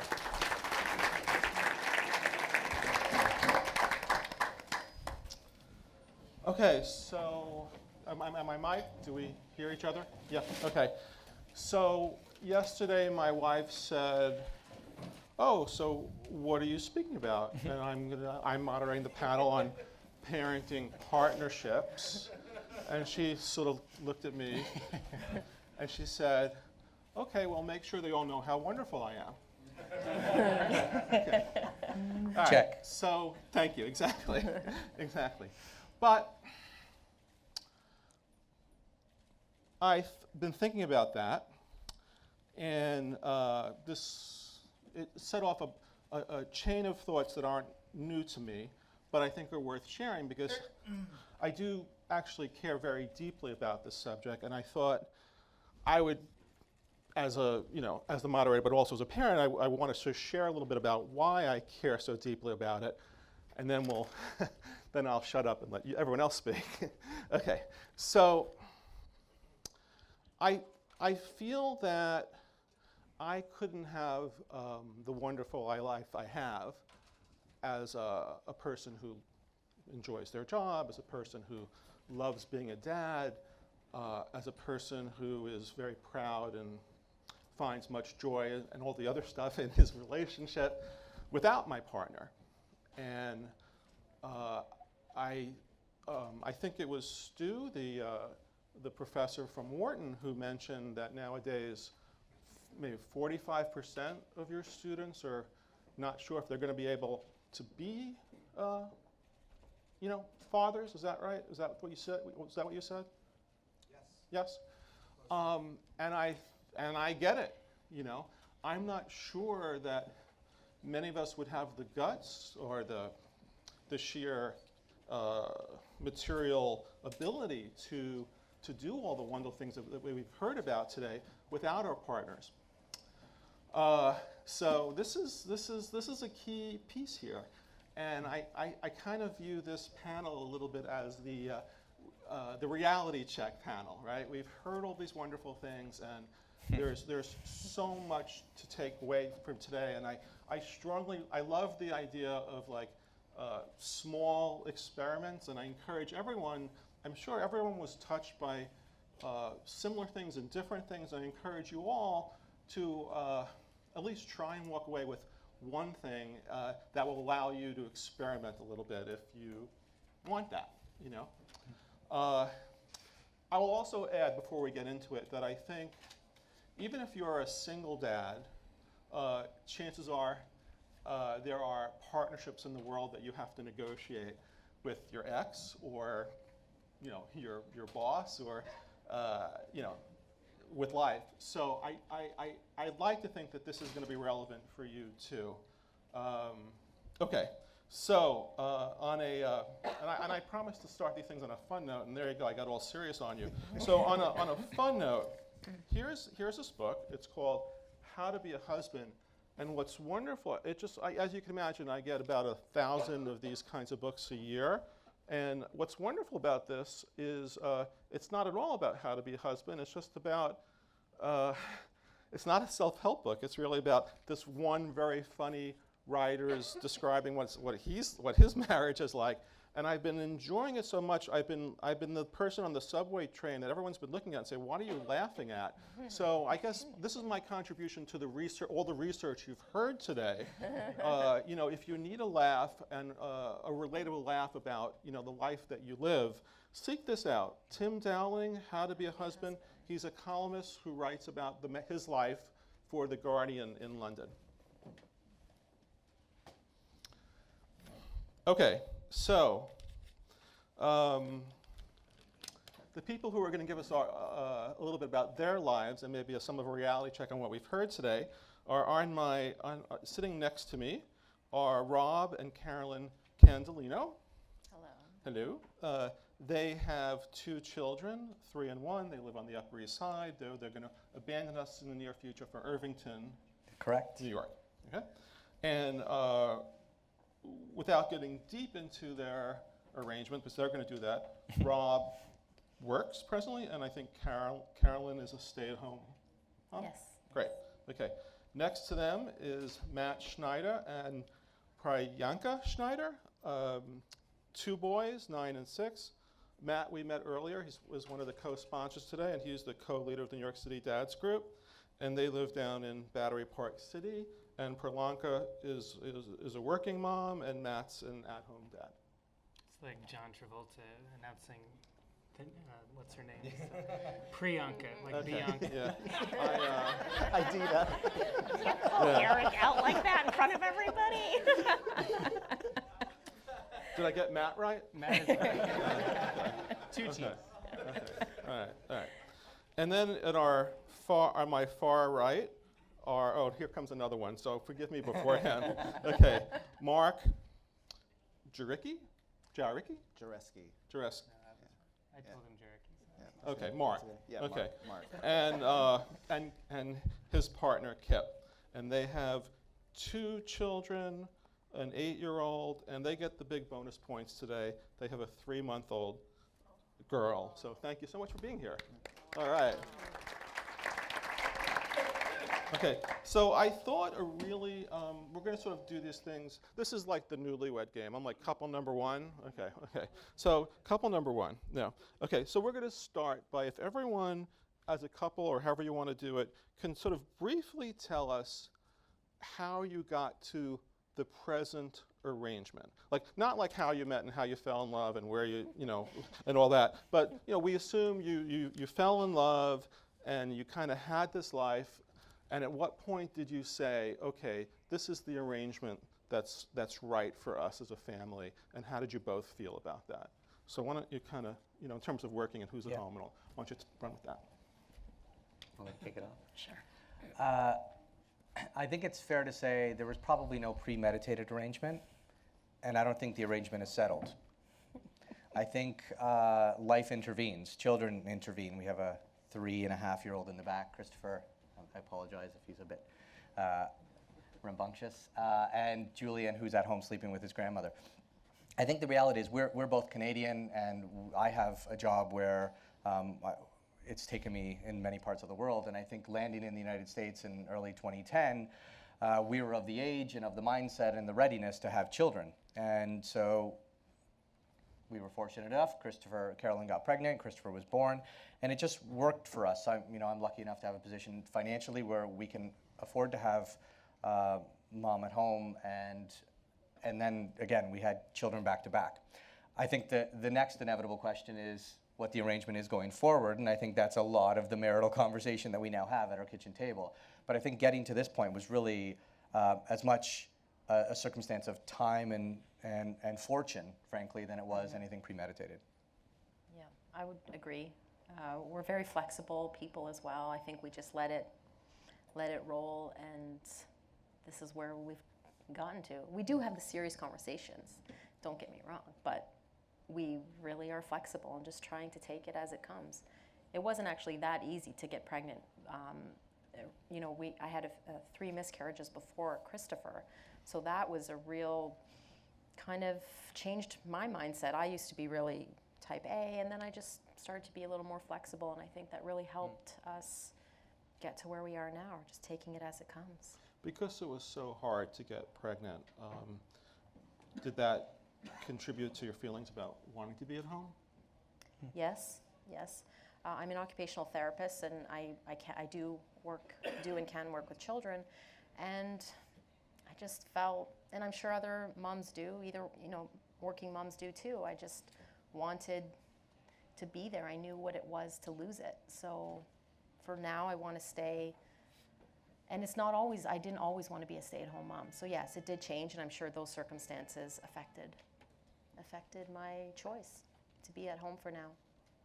How about you two? Go ahead. This was the question I was most worried about. I'm not sure if we're going to say the same thing and agree. We'll figure out who's right after. Yeah. So we met very young in college and started having these conversations actually very, very early on. I was sort of scared of being a parent. I was worried about trying to do it all. We both came from homes where our moms were home, and so I saw my mom doing everything related to parenting, and I didn't want that for myself, and it felt like too much responsibility. So we started having these conversations very early. Matt also his mom was home, and we felt very strongly that we did want an at-home parent. You want somebody who's there and shaping and influencing the children directly. That's what we both wanted, but I also liked my career and wanted to work, and so I think we knew one of us would stay home, and even before we got married, I think both of us would have guessed it would be Matt. Would you agree with that? Yeah. Okay. And then when I got pregnant, Matt was teaching, and he was spending all day parenting 30 sixth graders who were in a very high need situation, didn't have any father figures at home, and Matt was doing a lot for these children, and they needed him. And for me, at that moment, it was like, well, our little baby really needs dad at home. So that's kind of how we got there. Yeah, and I always say I could never have been the teacher that I want to be and the dad that I want to be. It just wasn't going to work with the life that we wanted to create. And we're also in the fortunate position that the income is coming in, that I can forego that income for now. I think we've also been in a flexible position. We are at the place now where I'll call myself a work-at-home dad. I work most of the day while our 9-year-old and 6-year-old are at school. And it is not on planning recipes for dinner, and it's not on laundry. I get that done too. Most of the dinners on the table are getting less and less, but the laundry always gets done. But it's changed. It does change over time, and I think we're also flexible. I don't know that you'd ever want to be an at-home parent, but you would appreciate the opportunity to spend more time with the kids if the roles were reversed. Matt, were you the kid in college who would have filled out the form that said, my dream job would be an at-home dad? No. Or did this sort of whole idea kind of come to you in your relationship as an adult? I think if you talk to my friends, nobody would be surprised that this is what I'm doing right now. But I went to Wharton. I went to the Wharton School of Finance. I was the one that had the poster with the house on the cliff with the Porsche in one garage, the big SUV in another, and that's the culture that I kind of was in college, and I planned on pursuing. I had a great career before teaching. I was in telecom. I was took the ride of the internet and telecom boom. And I loved that, but I came to a point when we got married and we moved to New York City, Priyanka, in a job that could sustain us, that I had an opportunity to do something different. So that first stop into teaching kind of gave me an entirely different mindset on the world and where I wanted to be and what I wanted to be doing, and that opened up the door for me to change roles again and be home with our kids for the last almost 10 years. Gentlemen? So I would say, actually, let me back up. So Mark and I were set up on a blind date in grad school. And on our very first date, we both talked about how we wanted a family one day. We both come from pretty large families. But I think from a practical standpoint, we didn't really think, I don't think we understood how it would play out, because as much as we tried, we can't make our own baby. So we had to adopt our babies. I mean, for me, it's funny that you asked Matt about the question, if you had a survey in college, would you be a stay-at-home dad? I mean, that would be me. My goal in life, and to this day, is to be a stay-at-home dad. But from a practical matter, we both have to work. We lived in New York for a long time, and so it's just the economics of it required us both to work. And so when we adopted we waited, or we didn't wait. It took us 12 and a half years of being together before we adopted our first child, which was fantastic. But we both worked full-time, both outside of the home and at the home. And then our son is now 8, and we recently just adopted our second child, who's going to be 3 months next week. And the second one is much easier. So for me, we've both worked full-time, and I've had the good fortune over the past 2 years of having a job where I telecommute half the time, and then the other half the time I commute to Canada, because my company is based in Canada. This was obviously before the baby came, so I was able to spend a lot of time at home with my family, so the laundry always got done, and I actually did a lot of meal planning. And my company was acquired, so I'm in the process of winding down that job. So for the first time ever since we've had had children, I get to stay at home. So it'll be an interesting change for me. I would add to that we've been together over 20 years. And so in 20 years, there's a lot of different types of roles that get played. There's a lot of different kinds of jobs. And so there's been a lot of change in terms of what kind of careers we had and how we changed them. And also, we've had the same nanny for 8 years. so we have, I feel like we have a support system at home that lets us do the kinds of things that we need to do to bring money in, but also make sure that we have our family taken care of. So that's been important to us. Yeah, I mean, it takes the village people to raise our children, so. Do you have their phone number for the rest of us? We have so, cops. okay. All right, so thank you. Topic, first big theme, chores versus big responsibilities. I would love all of you to share a little bit and try and be as specific as possible about some of the sort of touch points about how this works. And the biases I'm coming to this question with is, I kind of assume that in the case of at-home parents, they're, because they're at home, they're obviously making a lot of the minute-to-minute, decisions that need to be made when you're raising children. And I'm curious if, because they are the hands-on parent most of the time, does in your relationships, does that mean they're also kind of get a little more kind of cred in making some of the bigger decisions, like school decisions or behavioral issues? Or do you as a couple try and kind of work on these things together? And with the two working parents, it would be great if you can share how you divide it all, whether you have a sort of theoretical 50-50 on almost everything, or is it, do you play to each other's strengths and, kind of figure it out? So since we went this way last time, why don't we go this way?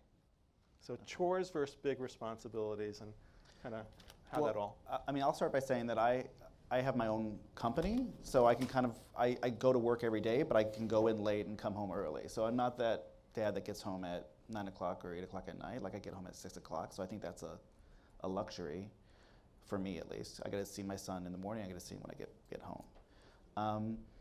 But I think we talk about everything. So there's not like in terms of discipline or any kind of behavioral things that we don't not have a discussion about it. And if Kip's at home and something happens, of course he can make whatever kind of decision he feels he needs to make in the moment. But we talk about everything. So it's not like there's anything that's a surprise in terms of decisions that we've made. But I think that we've known each other for so long that kind of philosophically we're aligned. So it's not like anything surprises us in terms of decisions. But a lot of couples have, a really, it's a challenge to figure out, well, who's going to cook tonight, and okay, it's Saturday, I want to rest. You take the kids, Yeah. Do you guys have like set routines, or is it 50-50? So, I mean, we met each other basically when we were starving grad students, and I think that, it's interesting because I think the older we've got, the more like we've got too, like in terms of our perspective on things. I don't believe that there's ever such a thing as 50-50, and I'm totally okay with that. My mother actually gave me a really good piece of advice, which is if you're looking for your spouse to change, you've picked the wrong spouse. Because the reason why we're together is because I love the things that he does things that I can't do, and nor do I want to do. And I hope vice versa as well. But I think your question is just from a practical standpoint, how do we play out our day? I mean, I readily admit I'm a bit of a control freak, so laundry gets done in a certain way because I'm going to do it. I will do the meal planning and I do the cooking because I like to do it. Mark is welcome to do it, but I don't think I've ever had that expectation. I mean, in the 20 plus years we've been together, so. I've cooked like 3 times probably. Yeah, and he's a messy, he's a good cook, but a messy cook, so it ruins my kitchen plan. But I mean, I think that in terms of the big issues, we're because of the fact that we're 2 guys, we don't get, I don't know if this is fair to say, but we're not falling on sort of gender roles about either discipline or care. So we're required to kind of constantly negotiate that stuff. And I think that if Mark was more inclined to cook, I wouldn't readily give that up because I prefer to cook myself. But So we're definitely playing to our strengths. And it's a negotiation. It's taken us, certainly 8 years of having our son, but there were years before that. I remember one day, 5 or 6 years into our relationship, where I think I turned over and I said, "You're never going to do laundry, are you?" And I think he was like, "Yeah, probably not." And I said, "Okay, fine." And that's just how it's been. So in the working world, that's called managing your expectations. That's totally right. Yes. Matt?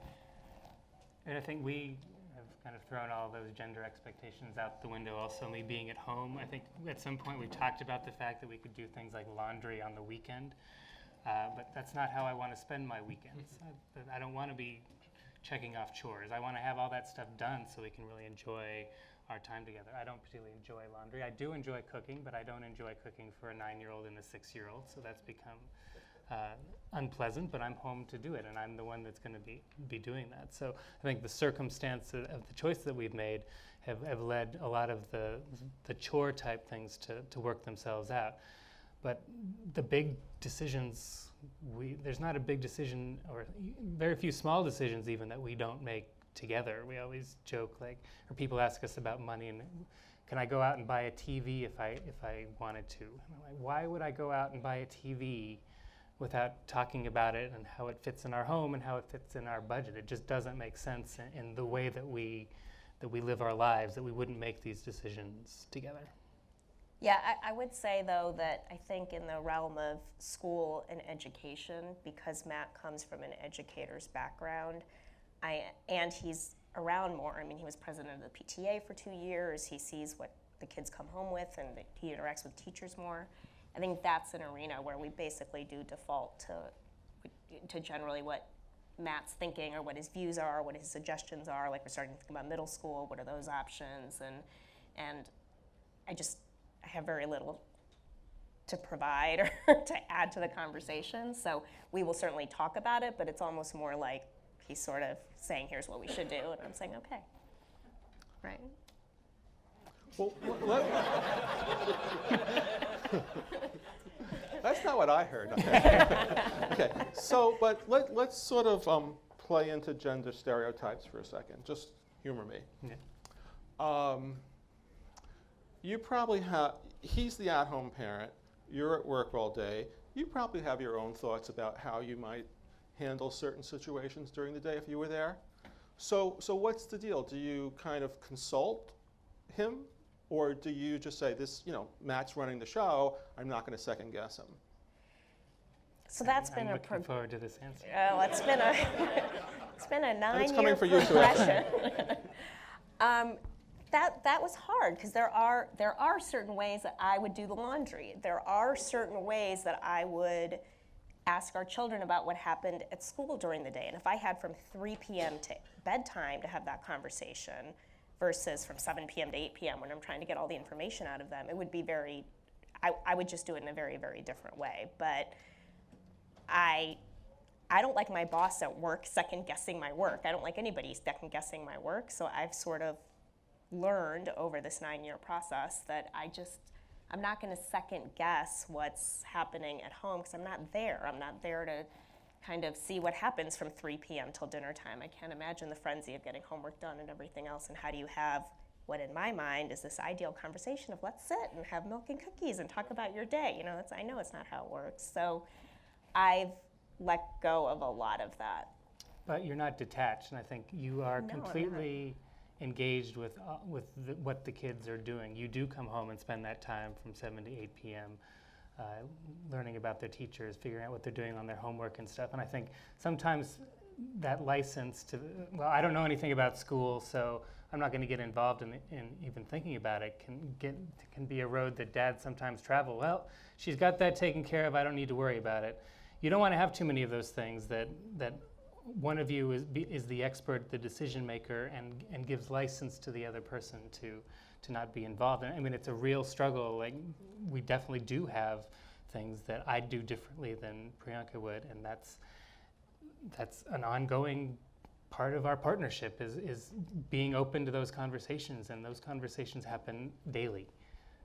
But isn't, one of the big themes that we're trying to kind of explore today in all the panels is this idea of fathers, claiming their stake in the parenting of their child. And like, I think it was Michael who said, fathers are fathers and mothers are mothers, but everyone's a nurturer. So does that resonate with you? It does. I mean, I think that's the kind of stuff that it's a given that we're both going to be nurturing, that we're both going to love our children, care for our children, be able to take care of our children, be able to do the laundry, be able to make them dinner. Both of us are capable of all of that. And the partnership part comes in when we are figuring out how to do some of those things. But that, to me, that's not parenting. That's discussing things between us. But we're both really active in those conversations. And the school issue, because I was a teacher, is to me one area where I might have expertise, but it's not an area that I make the decision by myself. After that plug, I think you should open up a consultancy. Just move to no more Irvington. I don't even know where Irvington is. Battery Park City. It's a beautiful place to live. So how about couple number one? Tell us a little bit about how power is shared in terms of parenting. There was a power struggle for a few years. That took a little bit to get through. We're Italian, born and raised, first generation Canadian. We are sort of that stereotype. He's the guy going to work. I'm the woman staying at home with the kids.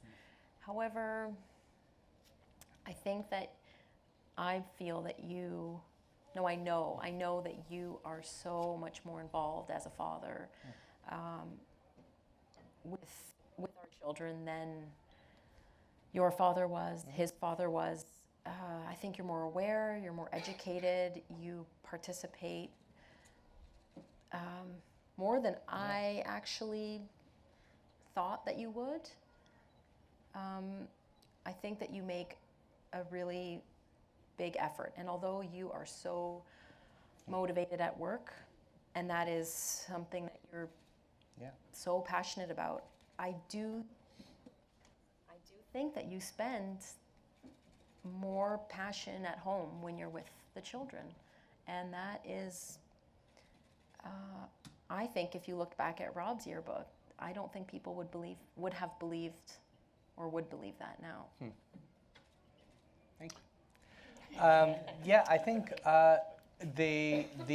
on the surface, I suppose it is fair to say we fall down traditional gender roles, as Carolyn said. I think the behaviors are probably much more 21st century. I'm up early. I get up with the kids. I'll feed them breakfast. Try not to get them to watch TV. Play the games. Change the diapers. I'll do all this stuff. I try to let Carolyn sleep. I wake up. The transition, the proverbial baton passing. I go get ready and I go to work. I leave work early. I come home. I leave for work early. Leave work early? What? I leave for work early. Right. I get home late. Full disclosure, I work with Dove Men Plus Care and a number of other brands. I've got a big job, and it's a time-consuming job for which we manage. We muddle through, and I try to race to get home to at least put Christopher to sleep. And weekends, they're all about the kids. Mm-hmm. There is a sacrifice in all this, and I think it was documented today, and I think we all know that, right? The sacrifice that I've consciously made is time for myself. I don't think I have a litany of friends in New York City. I have colleagues, and I have friends through kids. And to be honest, I wouldn't have it any other way. The sacrifice. 10 years, but before Christopher and Julian, you would have had it another Exactly, way. Yeah. And I think, you make trade-offs in life, and as something profoundly inserts itself at the top of your priority list in life, the birth of a child and a second child, they're concentrated within 2 years of one another, and you're full on with a full-on job and a wife, who's at home managing it all, who has a phenomenally more difficult job than I am. You have no choice. So the trade-off was rather easy for me to make. Will that change? Probably. And as Carolyn said, we tend to roll with these things. But I think, on balance, you make it work, and I think the kids see that, right? It's the time and the passion and the energy you put into the time you have with them Right. It's not a quantitative measure, it's a qualitative one.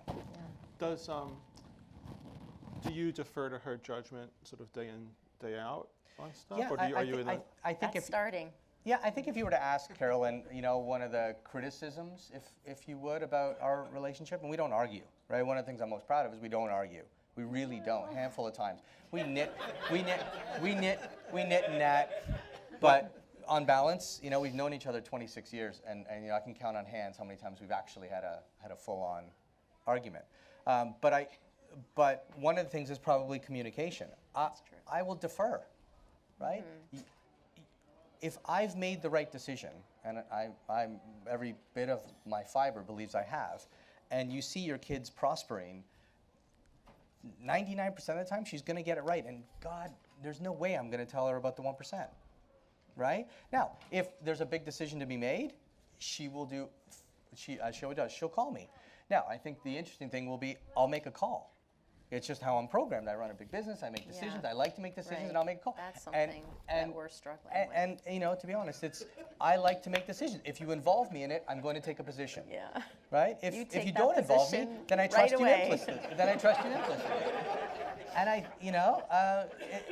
But then when I want to, then the issue is when I try to say, okay, well, do you think, Kara, you called me, you asked me for the decision, I made the decision. Like, oh, right. So that is one thing we are progressing in very nicely. Are you glad that you decided to do this panel? Okay. He's sponsoring this event. We have a lot to thank you for, really. Okay, so that was fun. Okay, I want to, we're going to run out of time before you know it. So I want to ask a really hot button question. And I got this one in part with Matt's advice, so I'm going to blame him. Let's talk about money. Okay, let's talk about money. And of course, that's a great metaphor for, if anything, how one negotiates important things. So,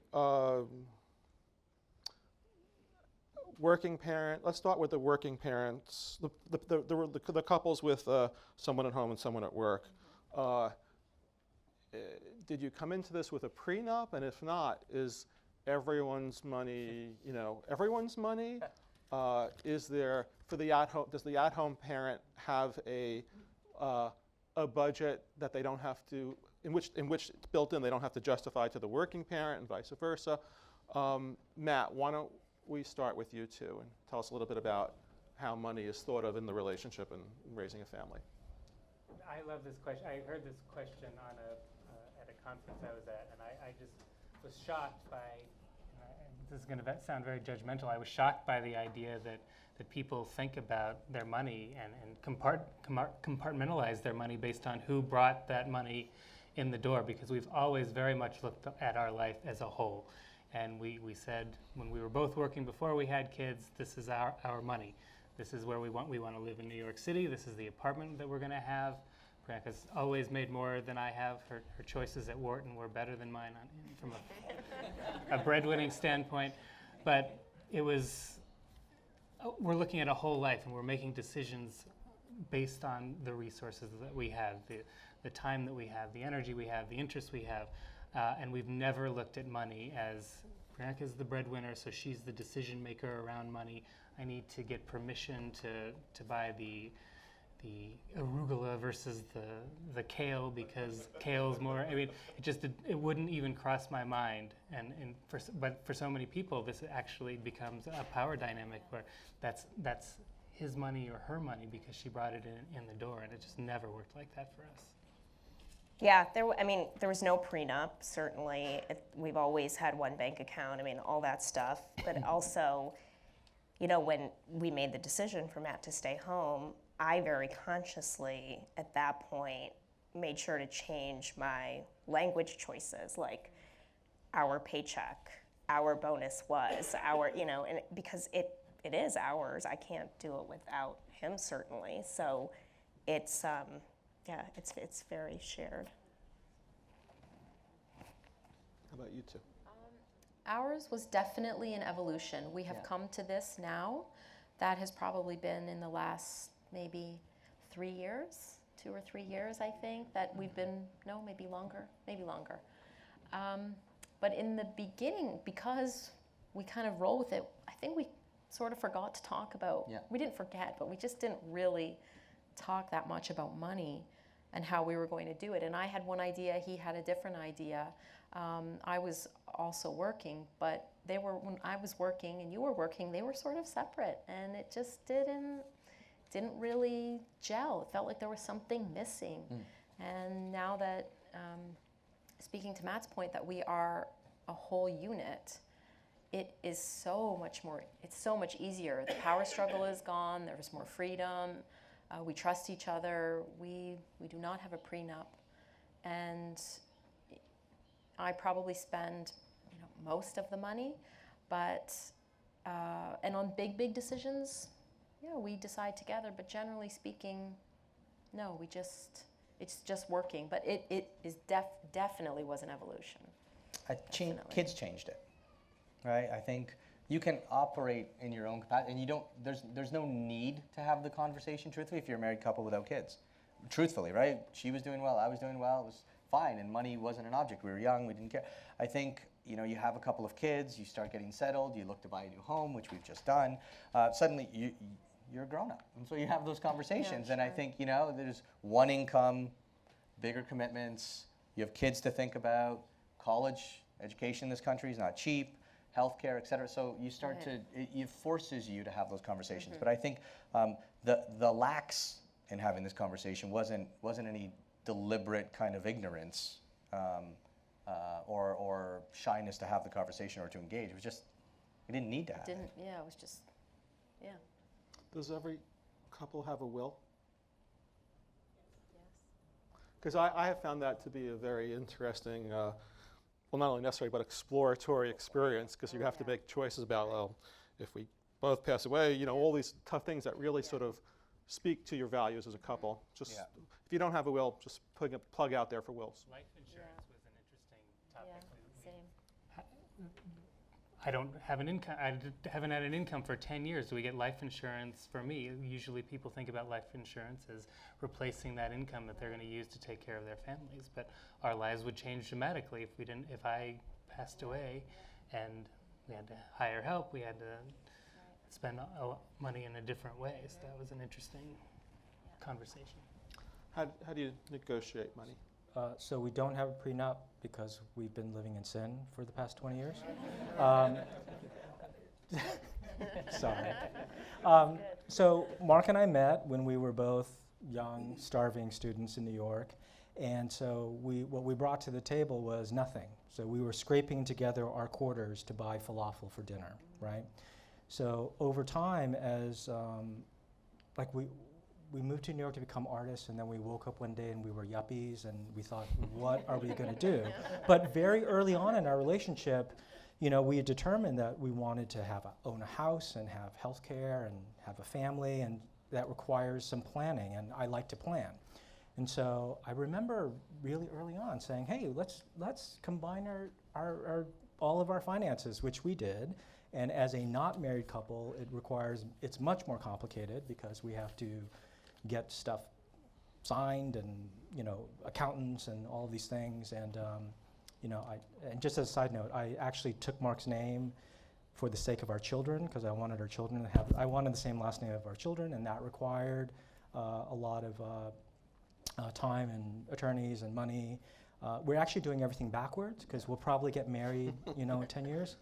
But so I think we've always considered it just one joint pool. Sometimes there have been years where Mark makes more money than me and years where I make more money than him. But generally, it's been pretty much on par. When we were early in our relationship, I think I made this request that there was a certain threshold. At one point it was like, if it's more than $100, just let me know so I can balance the checkbook. If it's more than 200, if it's more than 500. And so you get to the point where you're like, okay, well, I know he's not going to buy some crazy thing. There's an episode of Portlandia where the woman was making more money and the man was not. And she makes this commitment for them to join the bank accounts, and the banker's like, God, you shouldn't do this, it's a terrible idea. She's like, no, I trust him. And the first day that he has the bank account, he buys a hot tub. And she's like, what are you doing? You're ruining my, and he's like, no, it's great. And she finally's like, oh yeah, this is actually kind of great. So early on, I think I would have been that person to buy the hot tub, but fortunately we didn't, and I think we've done okay. Yeah. I don't have anything to add. So no hot tub? No hot tub. Oh, man. All right. We're going to run out of time, and I have all these great questions, so I'm going to kind of combine two, and then we'll put it out to the audience. I'm not sure why, because I'm not a sociologist, and maybe Michael Kimmel I should have sought out his advice, but before over the last few days, I asked everyone to make a short list of, and not share them, of two things they really are deeply proud and like about their parenting partnership, and two things they were not as thrilled with, right? And everyone do their homework? Mm-hmm. Yeah. Yeah, okay.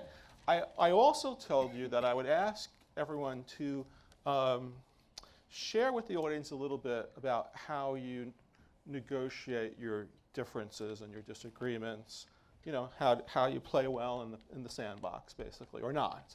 So let's start with B. Let's find out how you play well together, and then we'll actually discover the things you like and things. Okay, so let's go this way. So first, how do you negotiate? How do you bridge your differences? Yeah, so I'm going to be respectful of the questions and probably morph between them because Fine. I think they're interdependent, at least for me. The two things I'm most proud of, the first is that we don't really fight. I mentioned that earlier. I grew up in a home where my alarm clock every morning was my parents arguing. So we don't do that, which is awesome. And the second is, in life, in business, on any team sport, who you compete against in business or whatever, you want to compete against, you want to work with, you want to recruit, you want to hang out with people who are better than you. And that's what I've done. Wow. So, totally, outkick my coverage, as they say, right?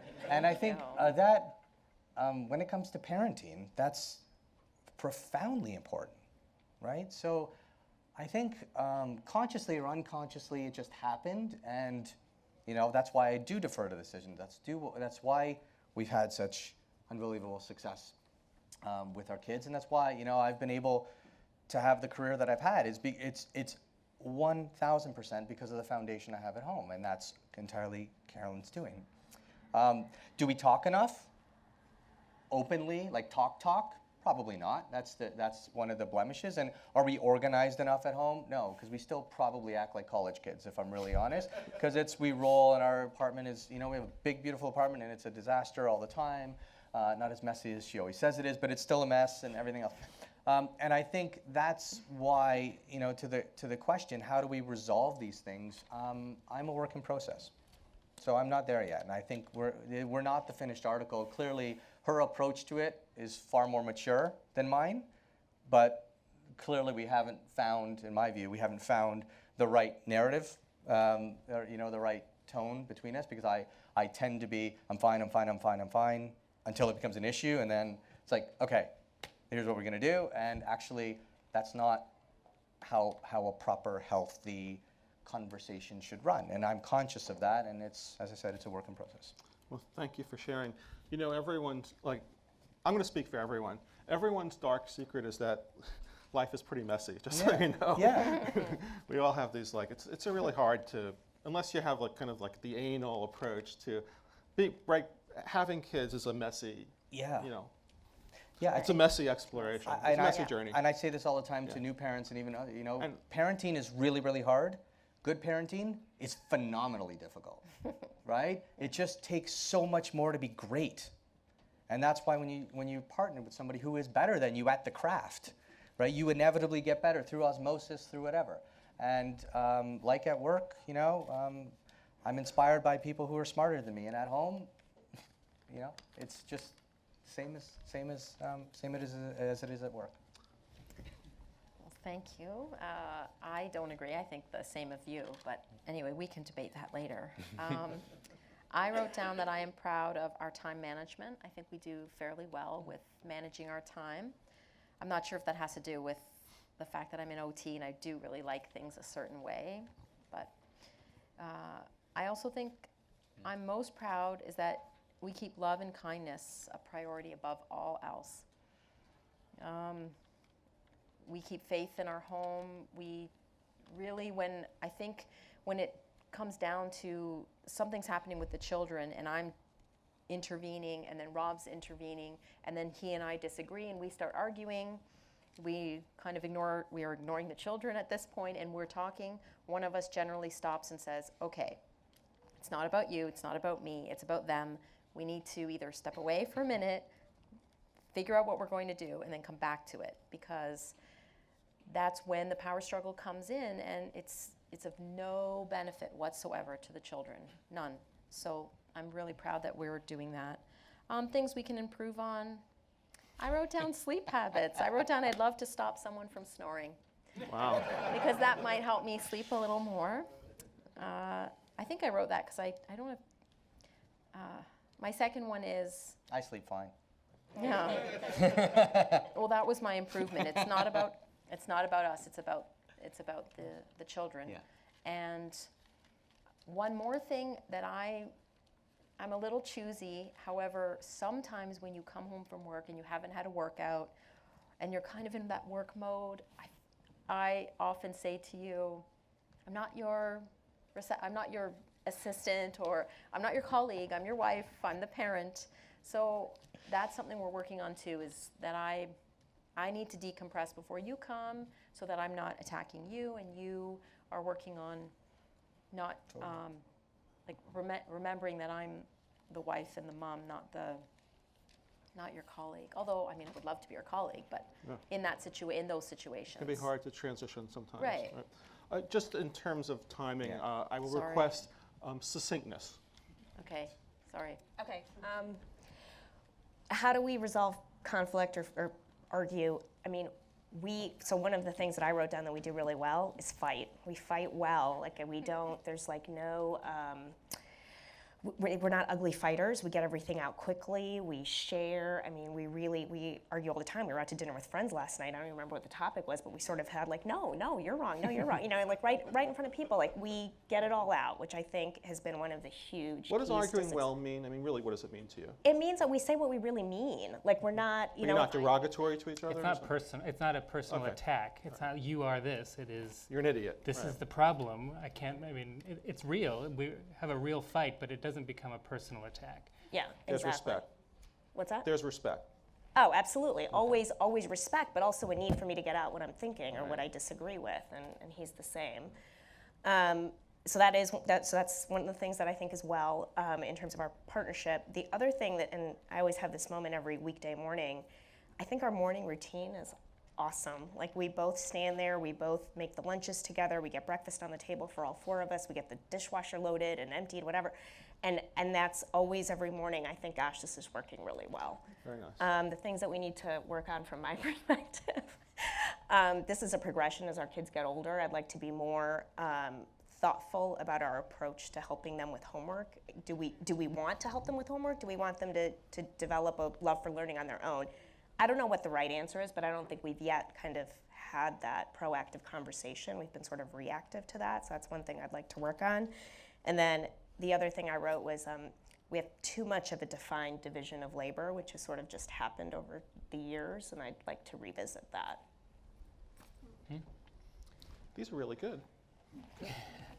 I think we fight, and we fight often, and again, I think it's about getting it out. There's nothing that festers. There's no hard feelings held. There's nothing we're holding on to, and I think that is a huge benefit for us. It works for us. And our kids see it. We fight in front of our kids. They see us fight. They see the problem. They see us fight. They see the resolution. And we're using fight like, conflict resolution, whatever the nice word is you want to use, but we're disagreeing.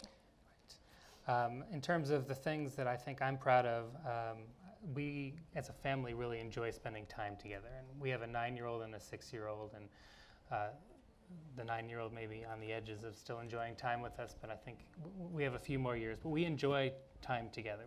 We spent all of last weekend together from Friday evening through Monday evening. Every waking minute we were all together, and we thoroughly enjoyed ourselves all weekend.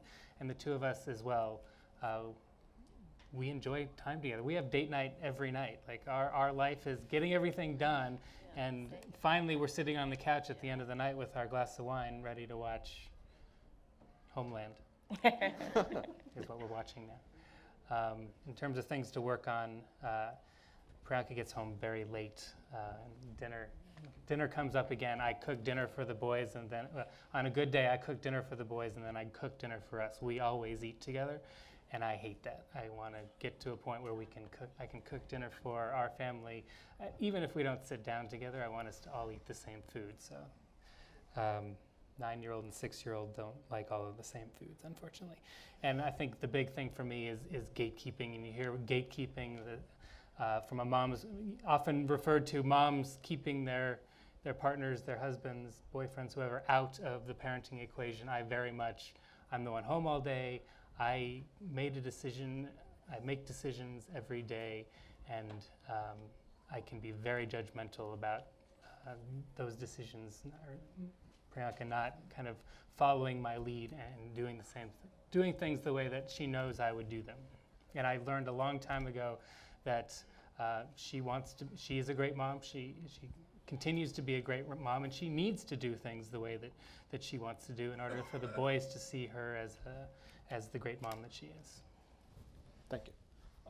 So I don't think we fight very much. We've had 20 years of practice sort of working through our fighting.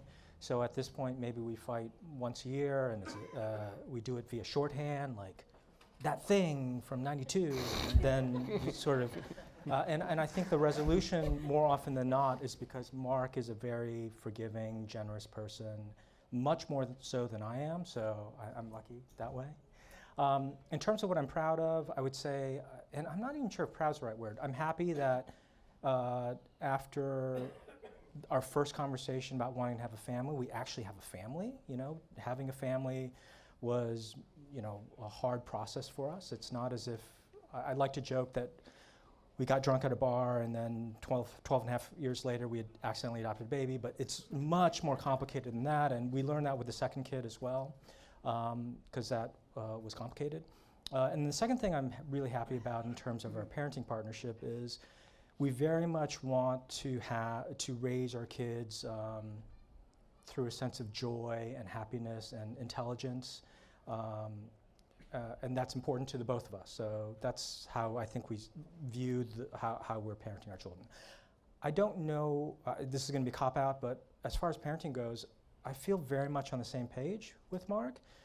If there are things that I want to improve, it's not necessarily about our parenting approach, but maybe that we need to be able to spend more quality time as a couple separate from being dads, because our whole lives are devoted to our children, and we have to sacrifice kind of everything else. We make sacrifices for our jobs, with our friendships, with all of these other things, but we're kind of in that phase and we're kind of in that mode, and I'm thrilled to be in that mode because I know it doesn't last long.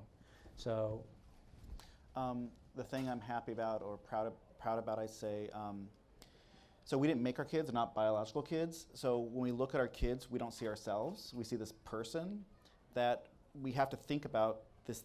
We were very thoughtful of the fact that this person is not us. This person is not my genetic history. It's not my family in that kind of genetic sense.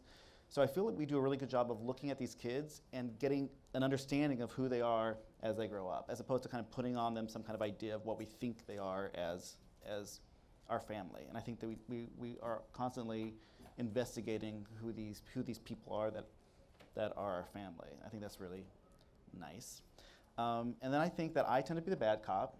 So I'm the guy that has to reinforce rules. So I think we can do a better job of when the rules get broken, I would just add that Mark is the bad cop, but he's also the hugs and kisses dad, because I'm not. Yeah. I'm the executor. I do the practical things, but when the kids are hurt, they don't go to me. They go to Mark. Yeah. But they also have fun with Mark. But if they need a hot meal, they come to me. Okay. Yeah. So the thing I'm most very proud of right this second is this panel. This was great. I didn't know what we were going to get, and I didn't even know whether I should ask you to share your, the things that you don't love as much as the things you love, but I did, and you did, and I think we all gained from that, didn't we? Just hearing a little bit of the reality after all, some of the research and some of the theories. So should we take questions or we wrap it up? Okay, 2 really good questions. Okay, does anyone have a question? Does anyone have a question for any other experts I didn't get a chance to say today that you want to ask? So I think we're good, so thank you guys. That was great. You want to just stay? Fortunately, I'm not on a panel following that one. That was fantastic, guys. So raw, real, filled with emotion, and certainly some tips for all of us to walk out of here. My wife and I kept looking each other in the eye as certain comments were flying back and forth, and like, hey, that's us. So thank you for that. So I just want to real briefly, if we could put the first slide on, sum up today's conference. It's truly encouraging to see how things are slowly progressing. Attitudes are shifting towards fatherhood. I'm almost ready to officially call 2015 the year of the dad, although we hear that every year. So let's call 2015 the year of the dad here at the 92nd Street Y. So I just want to jump to a few quick topics. Let's talk about dads in the workplace. Dads are, I guess, big picture everywhere. Dads are mobilizing. Dads are more involved than they ever have been. Dads are shattering gender stereotypes. And so in the workplace, as they define success, more and more men are making it clear that being a good dad is just as important to pursuing a meaningful career. And that's just tremendous to see. It's tremendous to see dads talking about that kind of stuff. Next slide. This is where I get a quick shameless plug. Changing communities, changing the face of fatherhood. Here's a case where a small play group in New York City, nearly 7 years ago, truly evolved into a robust, burgeoning dads group with nearly 1,200 dads. We literally take over playgrounds. And so to see the evolution to become now what's City Dads Group, where we've got these dynamic groups happening in 16 major metropolitan cities across the country with nearly 4,000 dads in our communities. Portland, San Francisco, truly redefining what it means to be a 21st century dad. And so those people in here, we're open to all dads. So check out NYC Dads Group. And for those watching today via live stream, we've got some great dads in great cities. In the media, next slide, please. The culture is changing. The news stories, beyond the hero dad who can change a diaper and all of a sudden also feed his kids dinner. We're beyond that. We're going beyond that truly heartwarming story that you see only on Father's Day. Dads are pitching in, they're stepping up, and we're seeing dads truly in this realistic way, which is the kind of dads that we want to be. And so we're no longer the butt of every parenting joke, and we're no longer always the idiot dad. It's amazing to see brands that are pushing the envelope, as you've heard Dove Men Plus Care today, truly changing the messaging, truly changing the way we look at fathers, and that's the real strength here. Last slide, please. In the home, and you've really heard about it here on the panel, about the way people are dividing and conquering the different domestic chores, the finances. And so whether you're in a home where you've got a dad who works full-time in an office, or you're in a home where you've got an at-home father, or somewhere kind of in between, dads are stepping up. They're cooking meals, they're doing the laundry, that's not me. They're shuttling children to practice, they're helping with homework, And they're also painting their daughter's nails. And so this is becoming the norm, where dads are sharing in all aspects of parenting. And so at the end of the day, Matt put it so well, we want to tackle all of these chores together as a couple, as a family. And so at the end of the day, we are watching TV on the couch while our children are fast asleep, or we're having a drink, or my pregnant wife and I are sharing a seltzer. So, I mean, that's the reality. So let's certainly toast to that. And finally, the resources for fathers is truly evolving. Where when I became a dad, there was one book on the shelf that was recommended to me. There's dozens of authors now writing about things like that. There's thousands of dads who have taken to the blogosphere to talk about all aspects of their own perspective, being gay, straight, working, or otherwise.